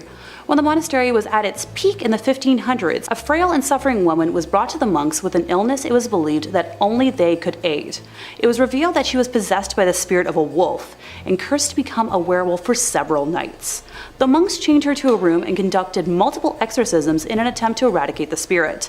The monks were able to exorcise the evil wolf spirit or demonic force out of the woman, but it then attached itself to the grounds and walls of the monastery. Several hundred years later, in 1884, a man named Roger Saboureau was hunting in the woods nearby when he was attacked by a large werewolf. He shot it multiple times, killing the creature, but when he returned home at dawn, he found the body of his wife bearing wounds matching those he had given the wolf. People say the spirit of Roger's wife and his own heartbroken spirit still wander the area when the moon is full. The abbey was exorcised by the church in 1921, but still remains haunted to this day. And coming in first place, we have the Abbey of the Black Hag, locally known as Monastery Galagduff. Please don't curse me for my pronunciation. St. Catherine's Abbey, or simply as Old Abbey. It's located roughly 2 miles east of the village of Shanagolden, in the townland of Old Abbey. Gee, can you tell where it got its name? One of the earliest recorded nunneries in Ireland, with its first official record being around 1298, it was built on land donated by John Fitzthomas, and has the typical layout for abbeys of its time, with a dining hall, cells, isolated meditation areas, and other rooms still able to be identified amongst the ruins today. During the 15th century, there was a major battle for supremacy in the area between the Earl Fitzgerald and the prestigious Butler family, of which the Earldom of Ormond belonged. It got to such an extent that the local bishop was known to pray for peace between the families at masses. During one of the nightly attacks, Earl Fitzgerald attempted to get his wife to safety, but as he was pulling her onto his horse, an arrow pierced her thigh, shattering the bone and spraying red bodily fluids. As he rode on, the Countess appeared to have succumbed to her injury, leading the Earl to seek sanctuary at St. Catherine's. The heartbroken man was certain his wife had passed, so he swiftly buried her beneath the altar and continued elsewhere to find safety. As the night went on, the nuns and residents began to hear hair-raising screams and made the decision to rebury the Countess in hopes of bringing her peace. When they dug up the body, they discovered her fingers were broken and her nails had been torn off. The poor woman had been buried alive, with a very slow and torturous end of her life. To this day, it is believed that the Countess has been unable to find peace and continues to scream in anguish, waiting for her husband to save her from a fate truly worse than death. Moving slightly ahead in time, we come to the Black Nun herself. Described as one in the order that wasn't content with being humble, helping others over herself, and the servitude to God, she instead craved power. The hag had her own cell, where she worshipped Satan and performed black magic, becoming a slave to the occult. This was the highest form of blasphemy in the church, and the other nuns in the order fled the abbey, while the hag remained in her now house of darkness. To complete her rituals, the Black Nun would venture into the local community and perform depraved, lewd acts and offer sacrifices, with bones of young community members later discovered on the grounds. In modern times, visitors have reported seeing the dark, shadowy figure of a nun wandering, the feeling of being constantly watched, and a disembodied hand reaching towards them. It has been reported that flashlights cannot function in the nun's cell, and modern batteries drain too quickly to have any sort of rational explanation. Number 5 on this list is Hallstatt Karner. Hallstatt Karner is one weird church, man, let me tell you. I'm all about unique and cool decorations, but human body parts? Kinda where I draw the line, guys. Discovery.com says many bone churches and ossuaries are decorated with femurs and pelvises, but at Hallstatt Karner, these skulls themselves are decorated. More than 600 of the skulls on display in this Benhaus, also known as Bone House in English, bear their former owners' names, professions, and the date of their death. Many are also adorned with decorative garlands and flowers. But perhaps what makes this bone church stand out the most is the fact that the most recent remains to be interred here belong to a woman who passed away in 1983 after having requested the Benhaus as her final resting place. What's more, she might not be the last because the church is still open to receiving similar requests. So yeah, the dark secret here is that there is literal bones still being added. 1983 is really not that long ago when you think about it, and like the article suggests, that's probably not the last person to have been thrown into this array of skeletons. I guess it isn't, but it feels like this should be illegal or something. At the very least, it's just super weird. Like, why is a bunch of dead bodies and bones and stuff bringing anyone closer to God? Isn't the whole point of church to connect with your spiritual side? Not get grossed out by a bunch of dead people who you might have even known at one point. The church is located in Austria and has got to be one of the scariest churches in that country for sure. Unless you want your bones to be added to some religious display, I would stay away from this place. Number 4 on this list is the St. Louis Cathedral, a beautiful church like many on this list, which is riddled with spirits. List first says, like the city it serves, the St. Louis Cathedral in New Orleans is a font of strange myths and legends. Originally built by the city's French rulers, the modern cathedral wasn't completed until the 1850s. According to lore, the ghosts of the old structure came along for the ride. One of the cathedral's better known ghosts, Père Dagobert, was an 18th century priest. Dagobert was renowned for his kindness, especially his willingness to treat the poor and terminally terminally ill. During the 1760s, several members of his congregation decided to revolt against the city's new Spanish rulers. The mainly French and Creole rebels successfully pushed the initial Spanish force out of the city, but a larger force later managed to claim New Orleans for the Spanish king. Infuriated by the earlier rebellion, Irish-Spanish governor Alejandro O'Reilly decided to not only execute the rebels, but also leave their rotting bodies on the doorstep of the St. Louis Cathedral. As a devout Catholic, Dagobert could not stand by while Catholic bodies were so roughly treated. After failing to get O'Reilly's permission to properly bury the bodies, Dagobert led a funeral procession down to St. Peter's Cemetery and placed the slain men in unmarked graves. Dagobert's successor, a Spanish priest named Pierre Antoine, is also said to haunt the cathedral. More intriguingly, Antoine's friend, voodoo priestess Mary Laveau, who often prayed at the church during her lifetime, is also considered to be one of the many spirits inside the cathedral. So we got voodoo priestesses, unmarked haunted graves, multiple spirits of bodies that were buried improperly. This church is just one big mess. Many people think that there are also a bunch of other secrets that this place has that we don't know about. Like this was a spot for a secret society hundreds of years ago who performed some very questionable rituals, and that's why this place is as haunted as it is. Whatever really happened here, we know it was dark and we know that it left its mark.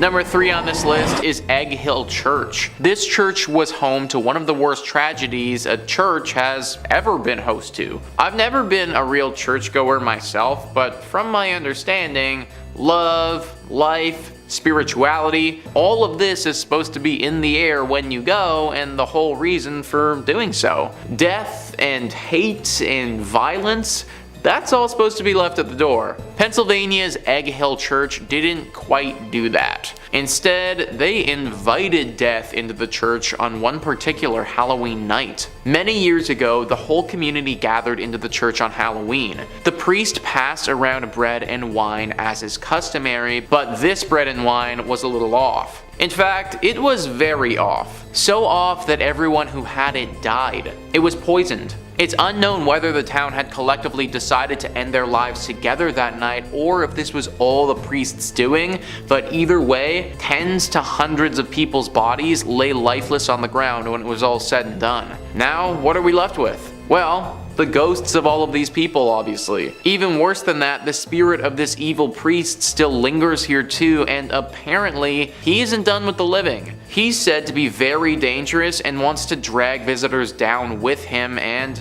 take their life. This whole story is pretty much as dark as you can get, and it's no wonder the place is totally messed up today. Number 2 on this list is St. Nicholas Church. Hey, it's me. It just so happens that my church is haunted by a dozen spirits. Great. List first says St. Nicholas Church is practically haunted by default. That's because the village of Pluckley, its home, is reputably the most haunted locale in all of England. The Kent village is home to the Watercress woman, who occupies the Pinnock Bridge, and to the ghost of a schoolmaster who committed in front of his pupils. According to a conservative estimate, Pluckley contains no fewer than 12 active spirits. The church itself is said to be the home of both the beautiful ghost of Lady Daring and the Lady in Red, a ghost who searches the adjacent churchyard for her lost baby. The ghost of a former miller who worked in the area is also said to haunt the churchyard in search of a long-lost love. Also, the ghost of a monk at nearby Greystone's house is also said to be seen during the night. Finally, visitors to St. Nicholas have reported seeing lights in the church's windows when no one was inside. So we have another church with just a plethora of horrible things. Someone taking their own life, a missing a man who has lost his loved one. My question is, why did all of this happen at this one church? Like, what really caused all of this to transpire in the first place? Are we just supposed to believe that it's all coincidence, or is there actually something more afoot here? I think that's the real secret, and sadly, I don't know if we're ever going to be able to find the true answer. And finally, number 1 on this list is St. Andres on the Red. Just that name alone on the Red. Like, of course this place had to have some dark secrets. List first says St. Andrew's on the Red, completed in 1849, is located in the town of Selkirk, which is more or less a suburb of Winnipeg. It's the oldest stone church in Western Canada, and it may be the region's most haunted thanks to the spirits of former plague victims. Other apparitions are said to populate the church's graveyard. Eyewitnesses have reported seeing a ghostly man clad in black and a mysterious woman in white. Also, a disembodied pair of red eyes have startled the visitors in the past, while a ghost car has been noted not far from the church's main entrance. If you're thinking about visiting the church or graveyard, be wary. Those who've claimed to have seen the various apparitions also reported having terrible nightmares the following nights. Most of these nightmares apparently involved the gates of the cemetery,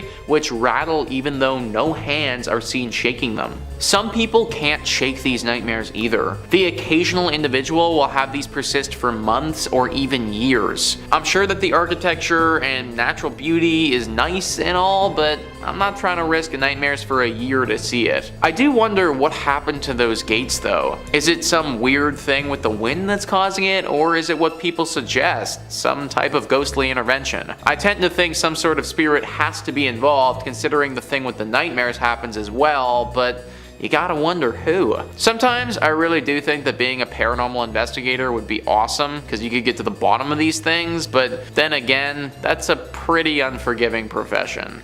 Number 5 on this list is the Old Post Chapel. This chapel is located in the Arlington, Virginia Cemetery and is definitely one of the most haunted churches in the world.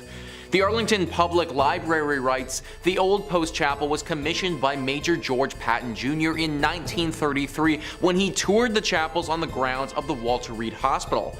Patton told Post Commander Colonel Kenyon Joyce that the new chapel should combine the functions of a principal chapel with those of a mortuary chapel in one building. Workers broke ground in February 1934 and the chapel was officially dedicated on April 21st, 1935, where it was known for its attractive spire and intricate stained glass windows. The chapel serves as a place of worship for the community, a wedding chapel, and a place of final honors for those laid to rest at Arlington National Cemetery.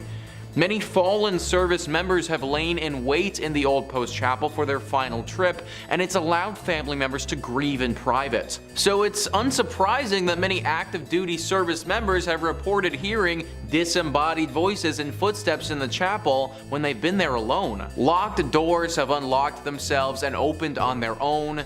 Canine units patrolling with service people will refuse to go into the building and bark at the door, especially at night. And visitors describe a young grief-stricken woman dressed in white who waits for her sweetheart. Rumors are that she threw herself from the bell tower, which remains locked to this day. So what really sticks out to me there, guys, about that excerpt is the canine units. Dogs not wanting to go into this place because they're scared. You ever notice how animals can get skittish when a big storm is coming or something like that? Well, they sense these things and they pick up on stuff that humans just don't. I personally imagine that they probably have a similar ability with spiritual presences or anything of that nature. Also, considering how many people have been laid to rest here, it's no wonder why this place would be as haunted as people are claiming it to be. If you're going, then definitely pray before entering, but don't be scared to just avoid it altogether either. Number 4 on this list is the Abbaye de Mortemer. This abbey was a whole thriving community at one point, but now it's a total ruin of its former self. For the purposes of this video, we're going to be zeroing in on the place of worship that they had at this spot and looking at how haunted that is. And let me tell you, it's pretty freaking haunted. In the 15th century, this place was booming and one of the brightest communities in France. It really looked like it was on the come up. But fast forward 200 years later and things had really fallen off.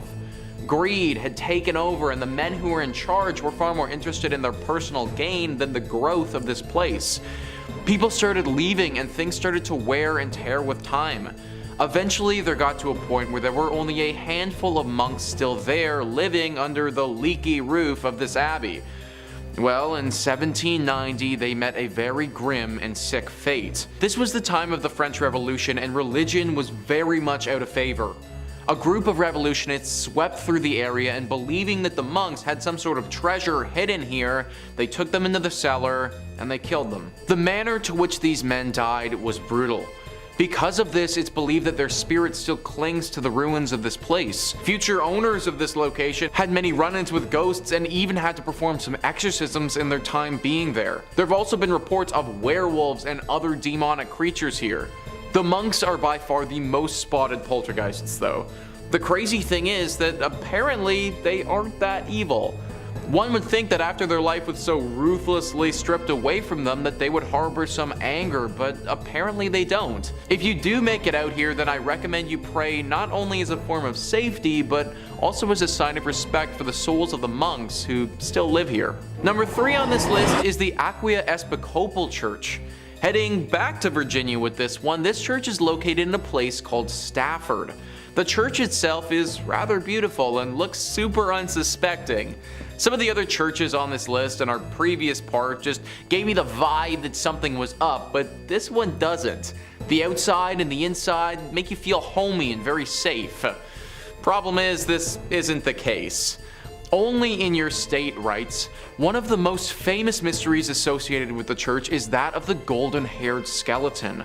No one knew about the death of the woman who was murdered inside Aquia until her skeleton was later discovered in the Belvoir, and her hair was later discovered in the Belvoir, and her hair was still intact, just as blonde as the day she died. At the time, the church had lost funding due to the Revolutionary War, and that might have been the reason why no one discovered her body until later. The event seems equally tragic and mysterious. It's been said that bloodstains from the murder remained on the floorboard for nearly 100 years until it was replaced altogether with concrete. Not so surprisingly, many ghost stories worked their way through the community after the skeleton was discovered. Many parishioners refused to set foot in the church after dark. In the 1900s, people decided to seek evidence of hauntings for themselves. Many returned with chilling tales of having encountered an unfriendly presence. Even today, there's plenty of paranormal activity associated with the church grounds. Many visitors have reported hearing footsteps running through the graveyard accompanied by the sound of a violent struggle. Others claim to see the figure of a young golden-haired woman peering from the balcony window. So clearly this church has got a pretty dark history to it. It's said that the skeleton that was found was of a woman who was murdered by some men prior to the Revolutionary War. The church then closed for the war and reopened after it, so her body would have been stuck here decomposing for probably decades. It's no wonder that her soul hung on to this place and refused to let go. It's honestly really very sad if you ask me, because from all the reports that I read, her ghost isn't evil, it's just a lonely one. It's clear by the way she holds herself that she doesn't want to be stuck in this purgatory place, she just is. Similar to our monks, you should pray as a sign of respect before entering this church if you do ever go. Number 2 on this list is the Borley Rectory. This is sometimes referred to as the most haunted place in all of England, so it definitely deserves a spot on our list. The Rectory, which for those who don't know is a Church of England, was built in 1863. For a bit over 50 years, nothing out of the ordinary or spectacular happened here. It was just a normal rectory. The horror stories didn't take place until 1929. A journalist named V.C. Wall was with a photographer in the woods nearby the rectory taking pictures one evening when they saw the weirdest thing. Apparently from the outside, the rectory looked as if it had a light on within it, but the second that you walked inside, that light disappeared. This phenomenon baffled both of the men, and they thought that something paranormal might be happening. Wall also reportedly said that he saw a nun that evening, or what looked to be the ghost of a nun, walking in the garden. After they told people about this story, some ghost hunters came forward and provided an explanation. Back in the 1300s, there was a monastery here. At this monastery, a monk had a relationship with a nun. This was found out and resulted in deadly punishment for both people. The nun got it particularly bad though, because she was bricked up alive in the convent walls and left there to die. The story from V.C. Wall brought this place to the public's attention, but apparently ghost stories have been told here from long before as well. Sightings of paranormal creatures have been seen and talked about dating back before the rectory was even built on this land. Clearly this whole area is just inherently cursed and this rectory just happens to be built on it. Strange rapping sounds, bells ringing, objects moving and flying around without anybody touching them. These are all very common sightings at the Borley Rectory. The ghost of this nun is also a regular character here, making herself known to newcomers quite often. If you happen to get really lucky, then you may also see a ghost coach with 2 horses and a headless coachman. Maybe lucky is kind of the wrong word to use here, but this sighting is a lot rarer and doesn't come out to everybody. Either way, the Borley Rectory is way too haunted and should probably just be avoided at all costs. And finally, number 1 on this list is St. Paul's Episcopal Church. This church and the grounds that it resides on is haunted by a number of different ghouls. It's located in the Florida Keys and has seen many a tragedy in its days. Whether it be a hurricane, a great fire, or other natural disasters, this church has pretty much been through it all. Ghosts and Gravestones writes, "The most well-known haunt of St. Paul's Church Cemetery is that of a man in 19th century attire who appears as a flimsy white vapor. Many believe that it's the spirit of Fleming himself who seems upset. Is it because his gravesite was disturbed so many times throughout the years by all the reconstructions? Nobody knows for sure, but his apparition has startled many.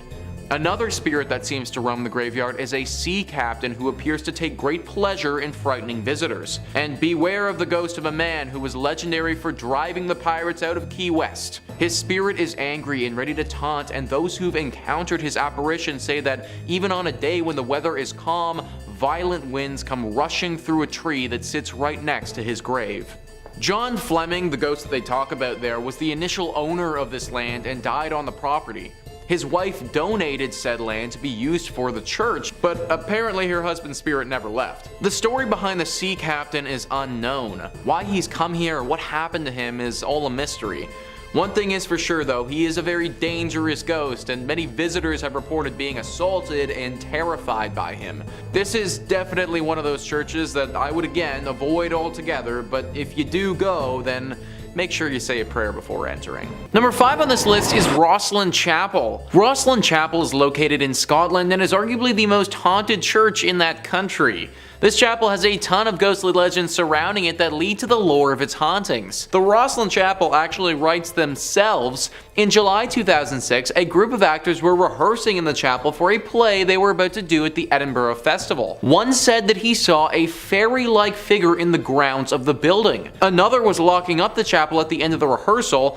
As he was doing so, heard the voice of a child in the crypt. Obviously, he didn't want to lock the child in overnight, so he went down to the crypt to get the child, but found that there was no one there. Another tale says that the ghost of a white lady haunts Rosslyn Chapel. Legend has it that she is a girl from the St. Clair family who was bewitched by an evil spell and sleeps in an enchanted chamber. Here, she is waiting to be rescued by a knight. Once rescued, the spell upon her will be broken and the knight will be granted great treasures. And yet another tale is of a phantom dog which roams the grounds around the chapel, and on stormy nights its ghostly barking can be heard. We got a fairy, we got a child, we got spells, we got a dog. This chapel has everything that a paranormal lover could ever want. They also didn't mention in that article about the ghosts of the monks that supposedly live there. This used to be an area where a bunch of monks would meet while they were alive, and it seems as if their ghosts have never left. And the crazy part about all of this is that nobody knows why this church is as haunted as it is. Most places that are tied to spirits have some sort of horror story to go along with them, but there really isn't anything here at all. I suppose it's possible that this church just happened to be built on an area where tons of spiritual energy has gathered. Hit me in the comments down below what you guys think happened to this place to get it like this, cause I'm honestly stumped. Number 4 on this list is the Ness Church. This church is located in Norway and is no longer functioning. It's actually a collection of ruins now and a very popular spot for ghost hunters. The ghosts here are very interesting and unique. It seems as if they have a strong connection to electronic devices, because whenever anyone brings an electronic device to this place, it will immediately stop working and start flashing uncontrollably. If one wants to have an electronic device here, then it needs to be specifically made to withstand strong spiritual energy. The most popular myth surrounding the ghostly presence that resides here is of a priest named Jacob Christian Christian Finnegan. This was a priest who presided over this church from 1800 to 1837. Apparently he suffered a very grim fate here along with his children. People believe that at some point a gang of thieves came to this place and murdered him. Along with his death, they took his children and bricked them up in the church, leaving them there before ransacking the place and taking any valuables. An even darker version of the legend says that the priest did this to his children himself and then promptly hung himself in the church for the locals to later find. I'm not too sure which legend is the true one, but either one would have left their dark mark behind.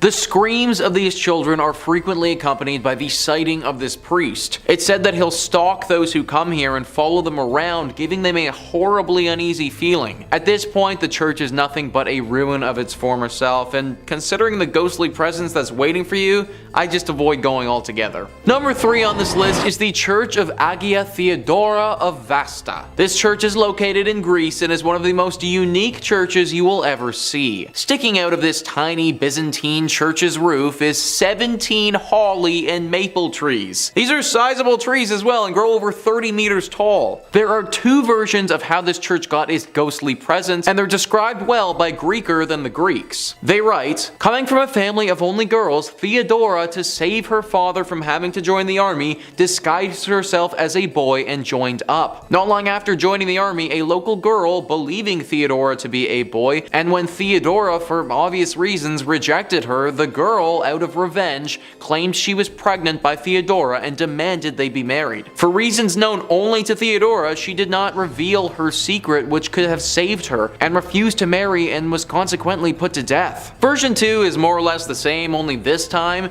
Theodora, again disguised as a boy, joined a monastery as a monk. Why she didn't save herself trouble and join a nun's monastery is not known, but anyway, a nun from a nearby monastery fell in love with the monk Theodora, the ending then being the same. Before her execution, Theodora prayed, "Let my body become a church, my blood a river, and my hair the trees." On the very spot where Theodora was executed, a spring gushed forth and grew to become a river which still exists today, as the river which flows beneath the tiny church. So guys, if that legend holds true, then not only is this church haunted by a ghost, but the actual church itself is a ghost. This whole thing was made up by the spirit of Theodora and therefore is basically a living church. Locals have said that because of this reason, the water that flows through this river has some exceptional healing properties and can cure many ailments. Considering this church may actually be the spirit of a person who has passed, I highly recommend saying a prayer before you enter. Number 2 on this list is the Templo Mayor ruins. So a church is typically defined as a place for Christian worship, but if we loosen up the definition a little bit and just make it a building or landmark where people would have worshipped higher beings,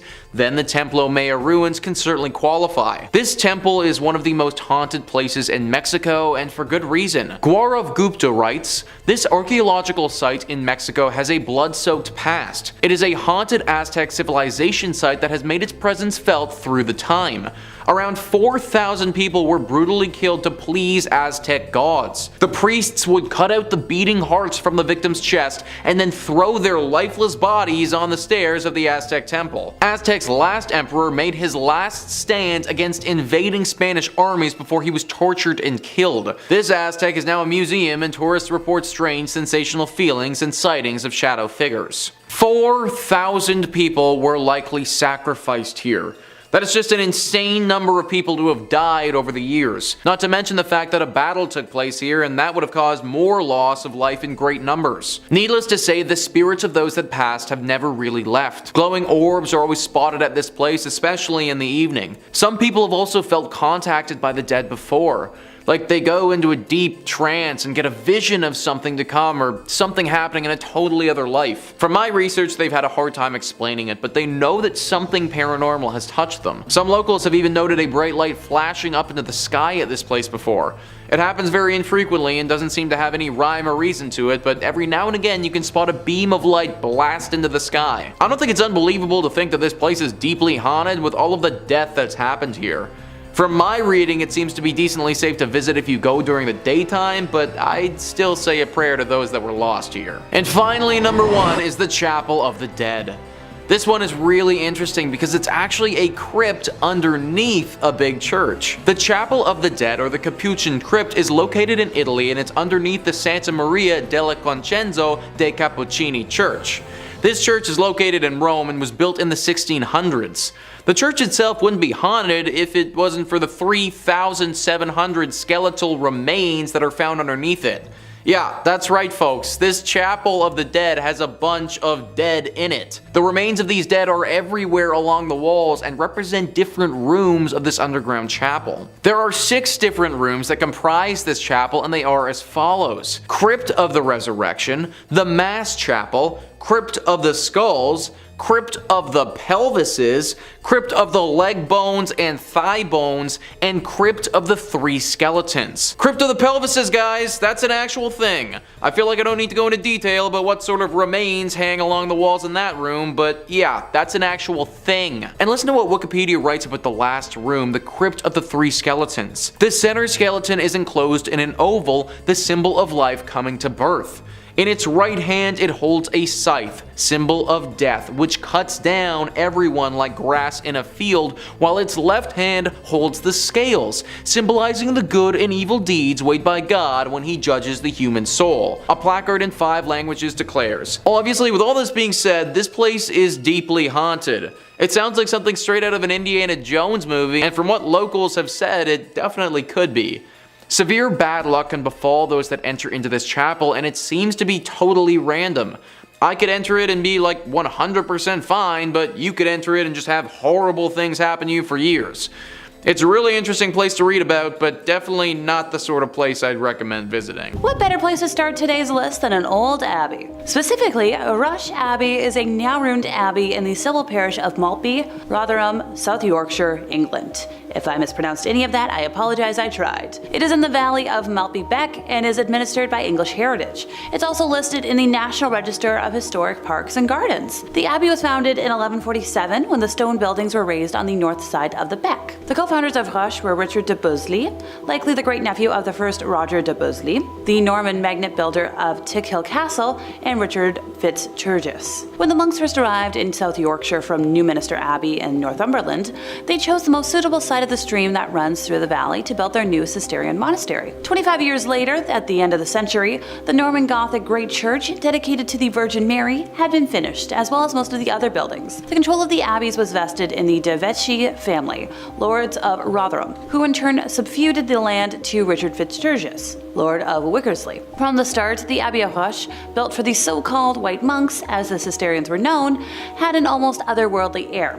It was, after all, built at the northern end of an area once owned by Sherwood Forest, and it was said that Robin Hood went to mass here. At its height, it supported a community of around 175 men, of whom around 60 were choir monks, and the remainder being lay brothers. A Cistercian innovation. Eventually, on the death of the co-founder Fitzgerald, control of the abbey passed to his son Roger, now de Wickersley, and then eventually to a granddaughter, Constantia, who married William de Levitt, a family of Norman origin who were the lords of the nearby village of Houghton Levitt. The abbey continued in the Levitt family until 1377, when John Levitt sold his rights in the abbey to the London merchant Richard Barry. By the time of the dissolution, full control of Roche Abbey was held by Henry Clifford, 2nd Earl of Cumberland, who came in for numerous grants at the dissolution, as he was married to the niece of King Henry VIII.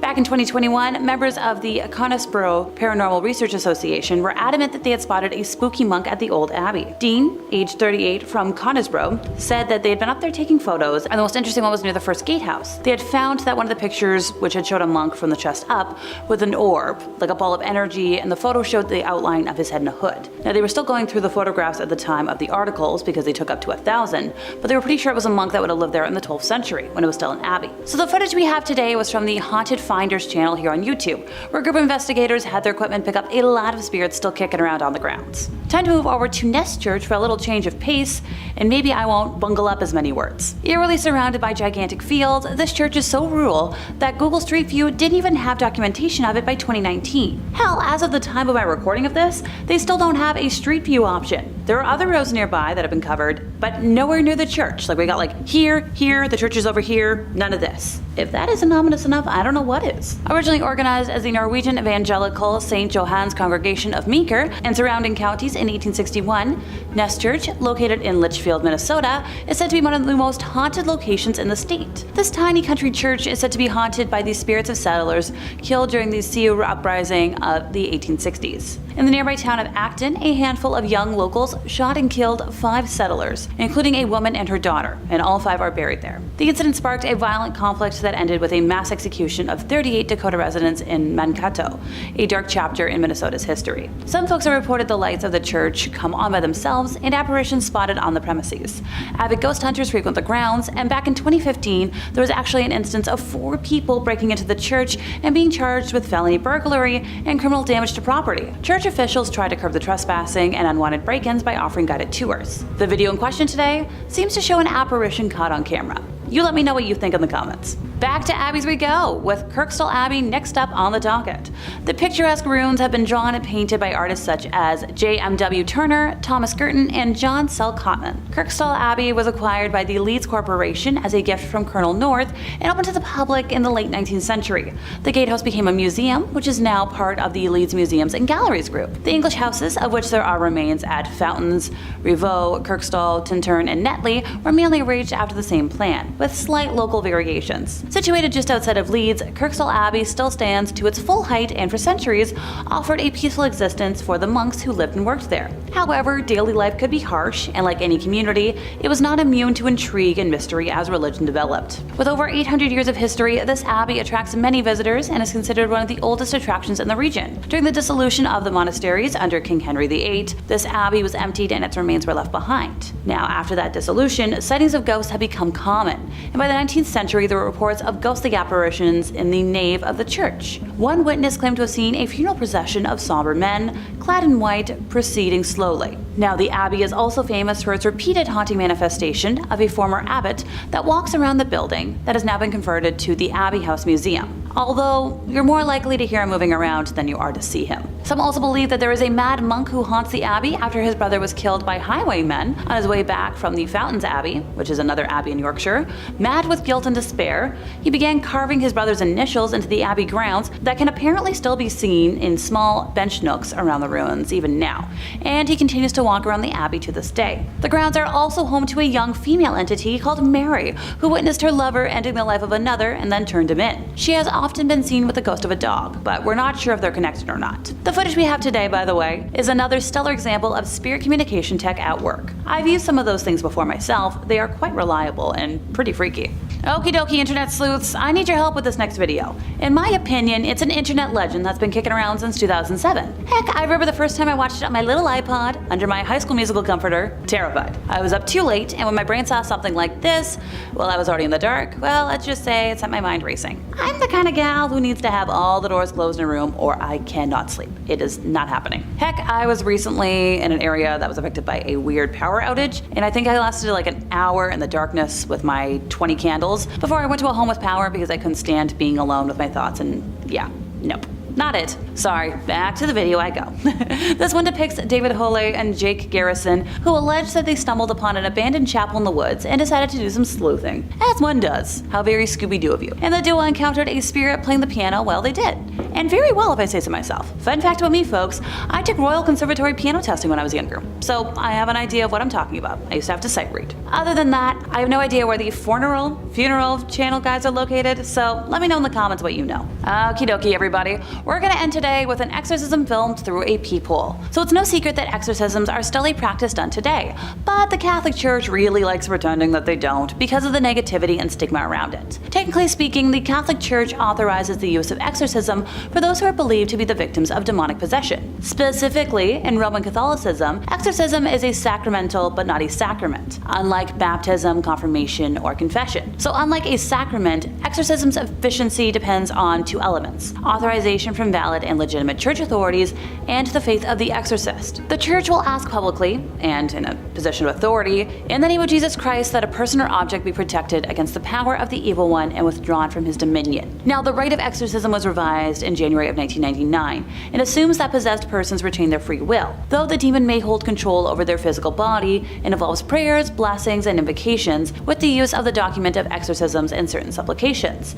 Typically, the individual will be restrained and the priest will perform perform a ritual of prayers to remove the evil spirits. Solemn exorcisms, according to the canon law of the church, can be exercised only by an ordained priest or higher, with the express permission of the local bishop, and only after a careful medical examination to exclude the possibility of mental illness. The Catholic Church has between 500 to 600 official exorcists, by the way, with the vast majority operating in Latin America and Eastern Europe. Now that we're all clear on the formal definition of exorcisms, let's dive into this lovely video from 2014. The ritual was captured on camera by a man who heard the shrieks of a woman inside the sanctuary and filmed it through a peephole. The incident occurred at the Assumption of the Virgin Mary Church in Vranov nad Digi in February of 2014, and the church priest, Marek Dunda, confirmed the video is real, but mentioned that if something's filmed through a keyhole, he's not going to say anything about it, which that's a dodging the question kind of answer if I've ever heard one. And trust me, I'm the daughter of a politician. He told the newspaper he carries a mandate from his bishop to perform exorcisms. He said that the group was asking God to protect and to liberate the person that was suffering, which included using a Latin prayer asking for help, and of course it helps. Look, I'm no expert on exorcism rituals, yet. But if you have to state that of course something helps, in my personal opinion, I'm a little skeptical. It's kind of hard to tell what's happening in the video, but it appears that at least 2 people surround the woman, who can be heard screaming in agony with momentary pauses in between for the duration of the just under 2-minute long video. Daniel Trokta, who shot the video after hearing the screams, warns people in the description to watch the chilling footage while wearing headphones. When asked about the condition of the woman in the video, the priest said any details about her or her state were private. And while I'm glad the church is respecting her privacy, I just hope the poor woman has been cured and healed. Number 5 on this list is the Borobudur Temple. Borobudur Temple is located in Indonesia and is frankly extremely beautiful. It's located on the island of Java and is one of the biggest Buddhist temples in the entire world. It truly looks like something from a legend or from something directly out of an Indiana Jones movie. Now, it was built many hundreds of years ago between 780 AD and 840 AD during the Selandria dynasty. There's a lot of lore that surrounds this temple and a ton of mystery. Located in a very remote location, it kind of got forgotten about for several hundred years. Then in 1970, it was almost rediscovered by UNESCO, and it was decided that they would try and rejuvenate it to its former glory. Now, during the process of rediscovering this beauty, they also rediscovered the darker side of this place, which has people believing at least at one point the devil may have been hiding here. Gruesome visuals etched into the interior of this temple depicting some just horrible things.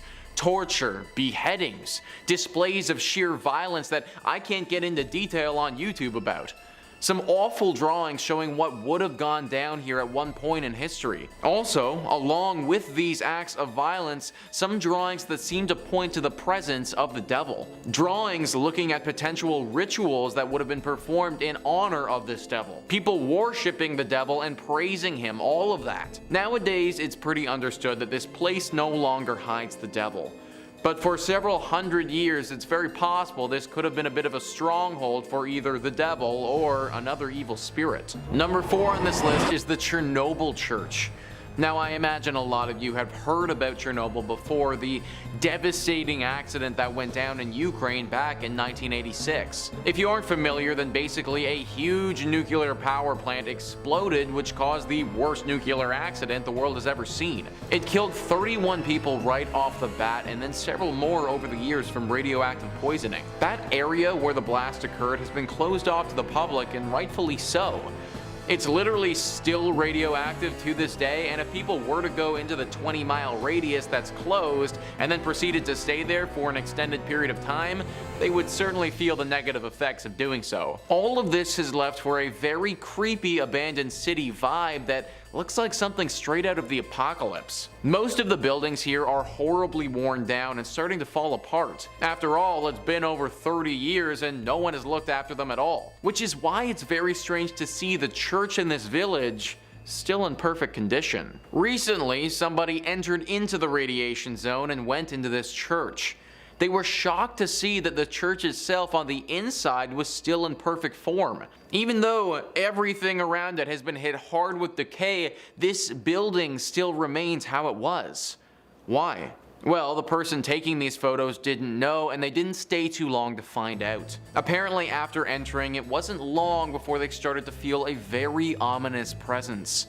Something deep and dark and sinister lurking here, not wanting to be found. As if entering the church woke whatever this thing was from its slumber and it wasn't ready to be woken. This individual got out of there as fast as possible and didn't want to investigate further, but it got me thinking that this church might be hiding the devil. A horrible accident occurs where tons of people perish. The whole city gets abandoned and no one can come into this area for over 30 years. And this one flimsy little church is still totally intact and looking pristine. It seems a little bit too suspicious for me. If this is the case and this church is hiding the devil, then we can take it a bit further too.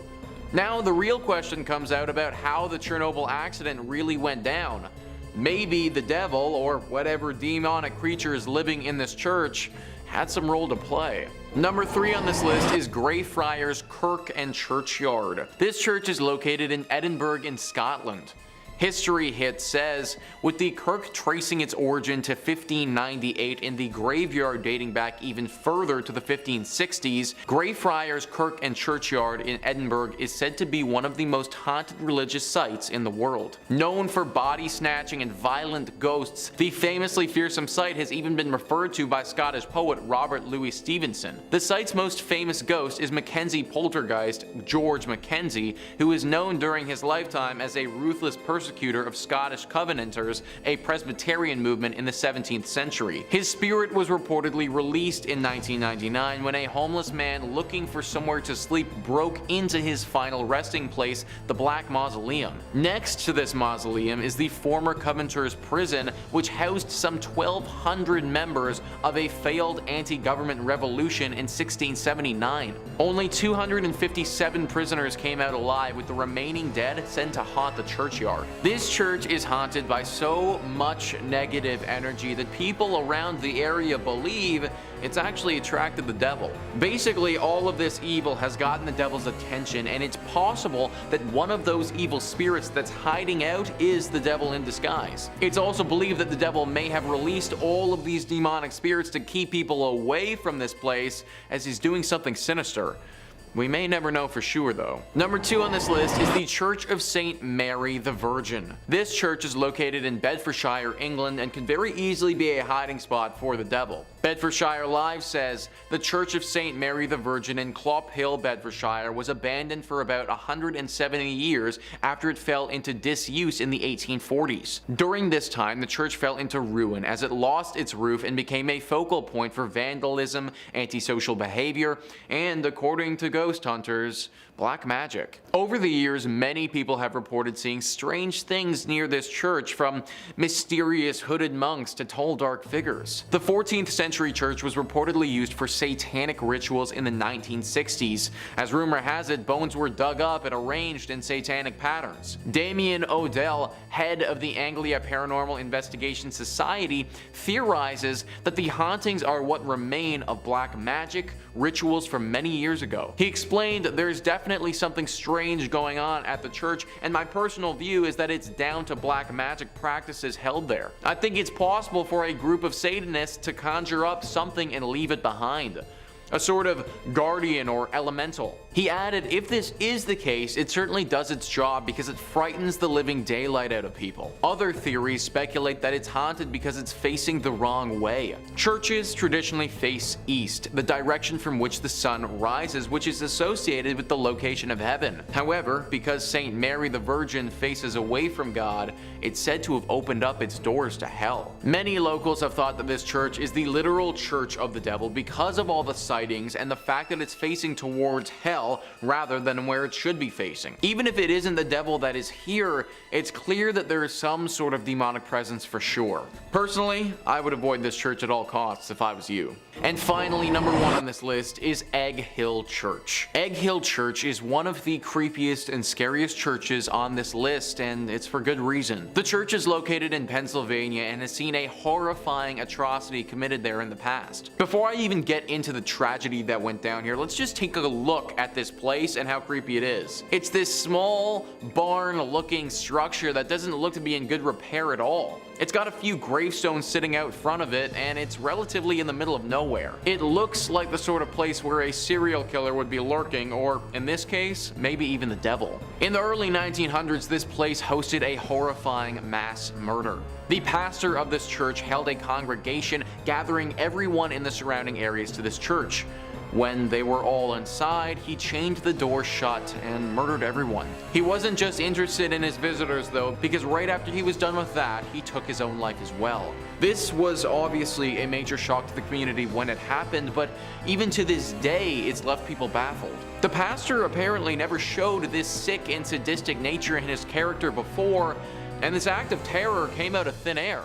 That's why people have speculated before that he may not have been acting by himself. It's very possible that it was him in the flesh, but not in the mind. That his body was simply acting as a vessel for the devil or another spirit as they did this. To this day, locals avoid this place and claim that there is a dark force that haunts it. Maybe it's the devil just sitting, waiting in this church for his next helpless victim to wander inside.